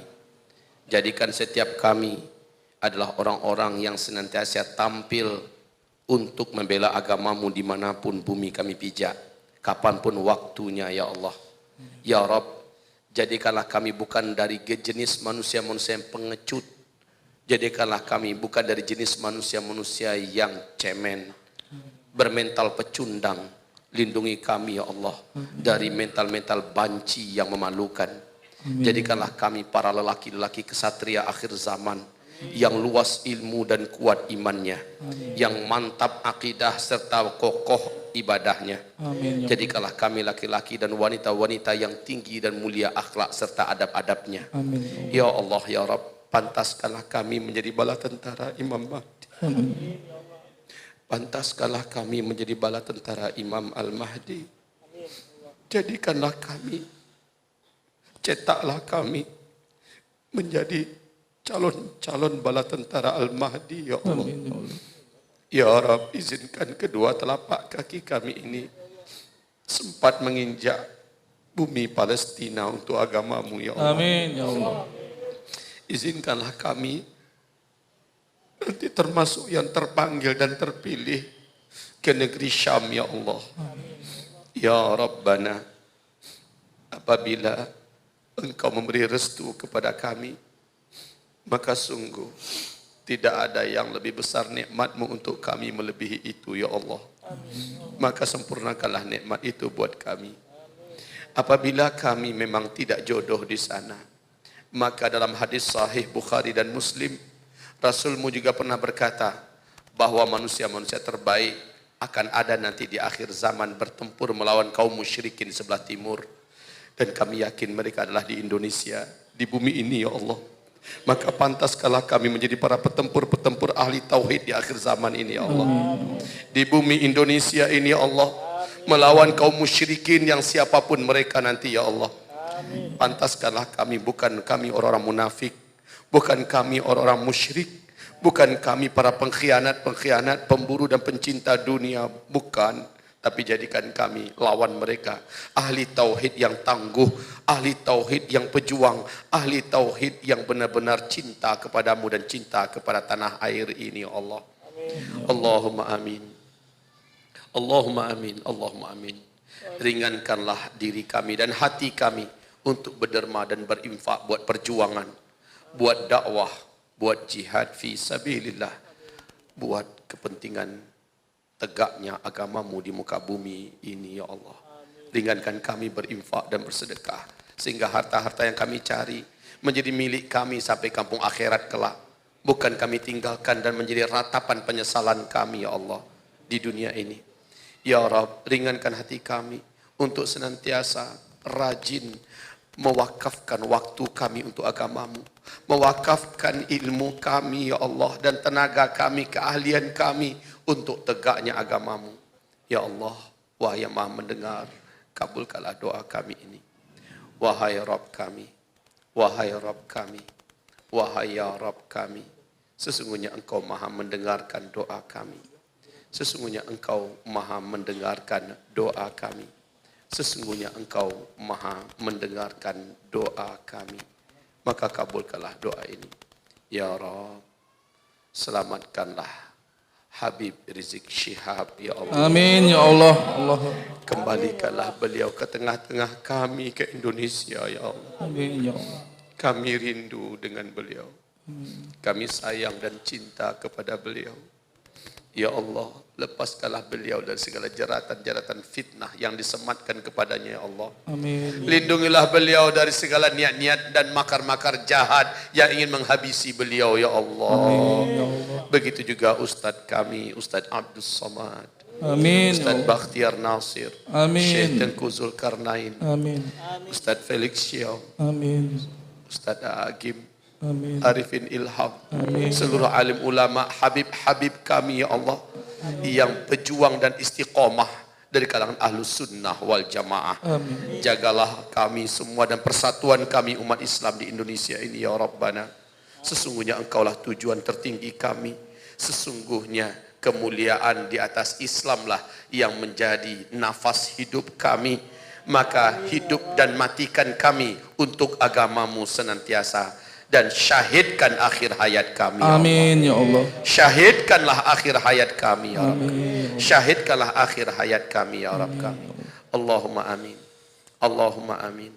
Allahumma amin. Wa sallillahumma ala rasulika nabiyil karim wa ala alihi wa ashabihi ajma'in wa man tabi'ahu bi ihsanin ila yaumiddin. Rabbana atina fid dunya hasanah wa fil akhirati hasanah wa qina adzaban nar. Subhana rabbika rabbil izzati amma yasifun wa salamun alal mursalin walhamdulillahi rabbil alamin.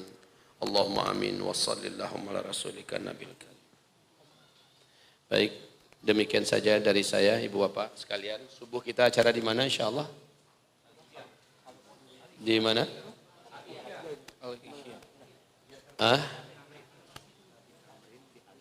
Al-Ihya, Abi Tamrin, tempat Abi Tamrin di Masjid Pasir Kuda. Ya, di Pasir Kuda Masjid Al-Ihya insyaallah ya. Subuh temanya apa? Temanya beda dengan malam ini, maka hadirlah ke sana. Baik kaum muslimin yang kami muliakan, demi pembangunan zuhurnya ada di IPB insyaallah. Saya melelang ini sebagai kenang-kenangan dari saya. Ini adalah syal perjuangan saya, syal dakwah saya. Hartanya akan saya jadikan untuk pembangunan gedung Madrasah Mulazamah kami. Saya lelang ini, saya mulai dengan harga 1 juta. Siapa yang berkenan mendapatkannya, dan semoga harta itu menjadi salah satu aset pembangunan kami. Siapa yang mengambilnya 1 juta? Silakan. Dimulai dengan harga 1 juta. Ada yang mendapatkannya? Bapak kami di depan 1 juta. Ada yang di atas itu? Berikutnya. Silakan. Ada yang di atas 1 juta? Ada yang di atas 1 juta. Ibu-ibu yang di atas berminat? Silakan Bu. Siapa yang mendapatkannya? Yang di luar, jamaah di luar? Ingat, yang dikeluarkan itu tadi adalah untuk infak fi sabilillah. Sementara ini adalah lelangan sebagai hadiah dan kenang-kenangan. Semoga keberkahan yang ada di dalamnya mengabadikan perjuangan. Tuan Guru. Silakan berapa? 1 juta 100. Dilebihkan Alhamdulillah. 1 juta 1,1. 100. Di atas 1,1? 1 juta 100. Yang sudah. Siapa yang mau menaikkan lagi? 1,1. 1,1. Saudara-saudara kami di berbagai provinsi yang lain, ketika mereka diajak lelangan, mereka berebutan seperti para sahabat berebutan. Bukan apa-apa yang mereka cari, tapi mereka harapkan pujian dan sanjungan dari langit pencipta alam semesta. Silakan Ibu Bapak. Silakan. Yang 100. di luar mungkin berminat. Ibu-ibu di luar berapa Bu? Berapa Bu? Pak, Mas tolong ditanyain. 1,5. Alhamdulillah. Masih ada lagi? Ya. Yang di atas? Ibu kami. Ibu-ibu? 1.500.000. Ada lagi? Insyaallah. Mari Bapak Ibu berikan yang terbaik. Cukup. Kepada Bunda. Hitungan mundur Tet. Baik. Jika demikian, mungkin kita cukupkan. Semoga Ibu kalungkanlah ini kepada anak Ibu. Semoga Allah jadikan di dalam dada anak Ibu ada jiwa seorang pejuang yang besar, ulama yang besar di akhir zaman insyaallah. Dan harta 1,5 juta Allah kali lipatkan insyaallah 700 kali lipat. Amin. Insyaallah. Yang lain-lain saya lihat tadi kotaknya belum jalan seluruhnya, tolong dijalankan kembali. Di luar juga ada sertifikat wakaf tunai, mohon diisi, dan juga ada kesturi idola dan kecintaan Rasulullah SAW. Di dalamnya juga ada infak untuk agama Allah Subhanahu Wa Taala. Mohon disampaikan pada ibu yang di luar. Mungkin pengurus bisa dibantu. Barakallahu fikum. Semoga Allah berkahi dan Allah terima. Mari sama-sama kita baca surat Wal Asri. A'udzu billahi minasy syaithanir rajim. Bismillahirrahmanirrahim. Wal 'asri innal insana lafi khusr إلا الذين آمنوا وعملوا الصالحات وتواصوا بالحق وتواصوا بالصبر اللهم ارحمنا بالقرآن. Kita tutup dengan doa kafaratul majlis. Subhanakallahumma wa bihamdika asyhadu an la ilaha illa anta astaghfiruka wa atubu ilaik. Mohon jangan ada yang keluar dulu, ada yang diumumkan sebentar. Alhamdulillah, saya ingin mengumumkan infak pada malam hari ini. Alhamdulillah 15,8 juta rupiah. Allahu Akbar. Jazakallah khairan katsira kami ucapkan pada Tuan Guru kita Al Ustadz Zulkifli Emali LCMA yang telah memberikan ilmunya kepada kita. Semoga Tuan Guru beserta keluarga selalu diberikan kesehatan, keberkahan dan selamat.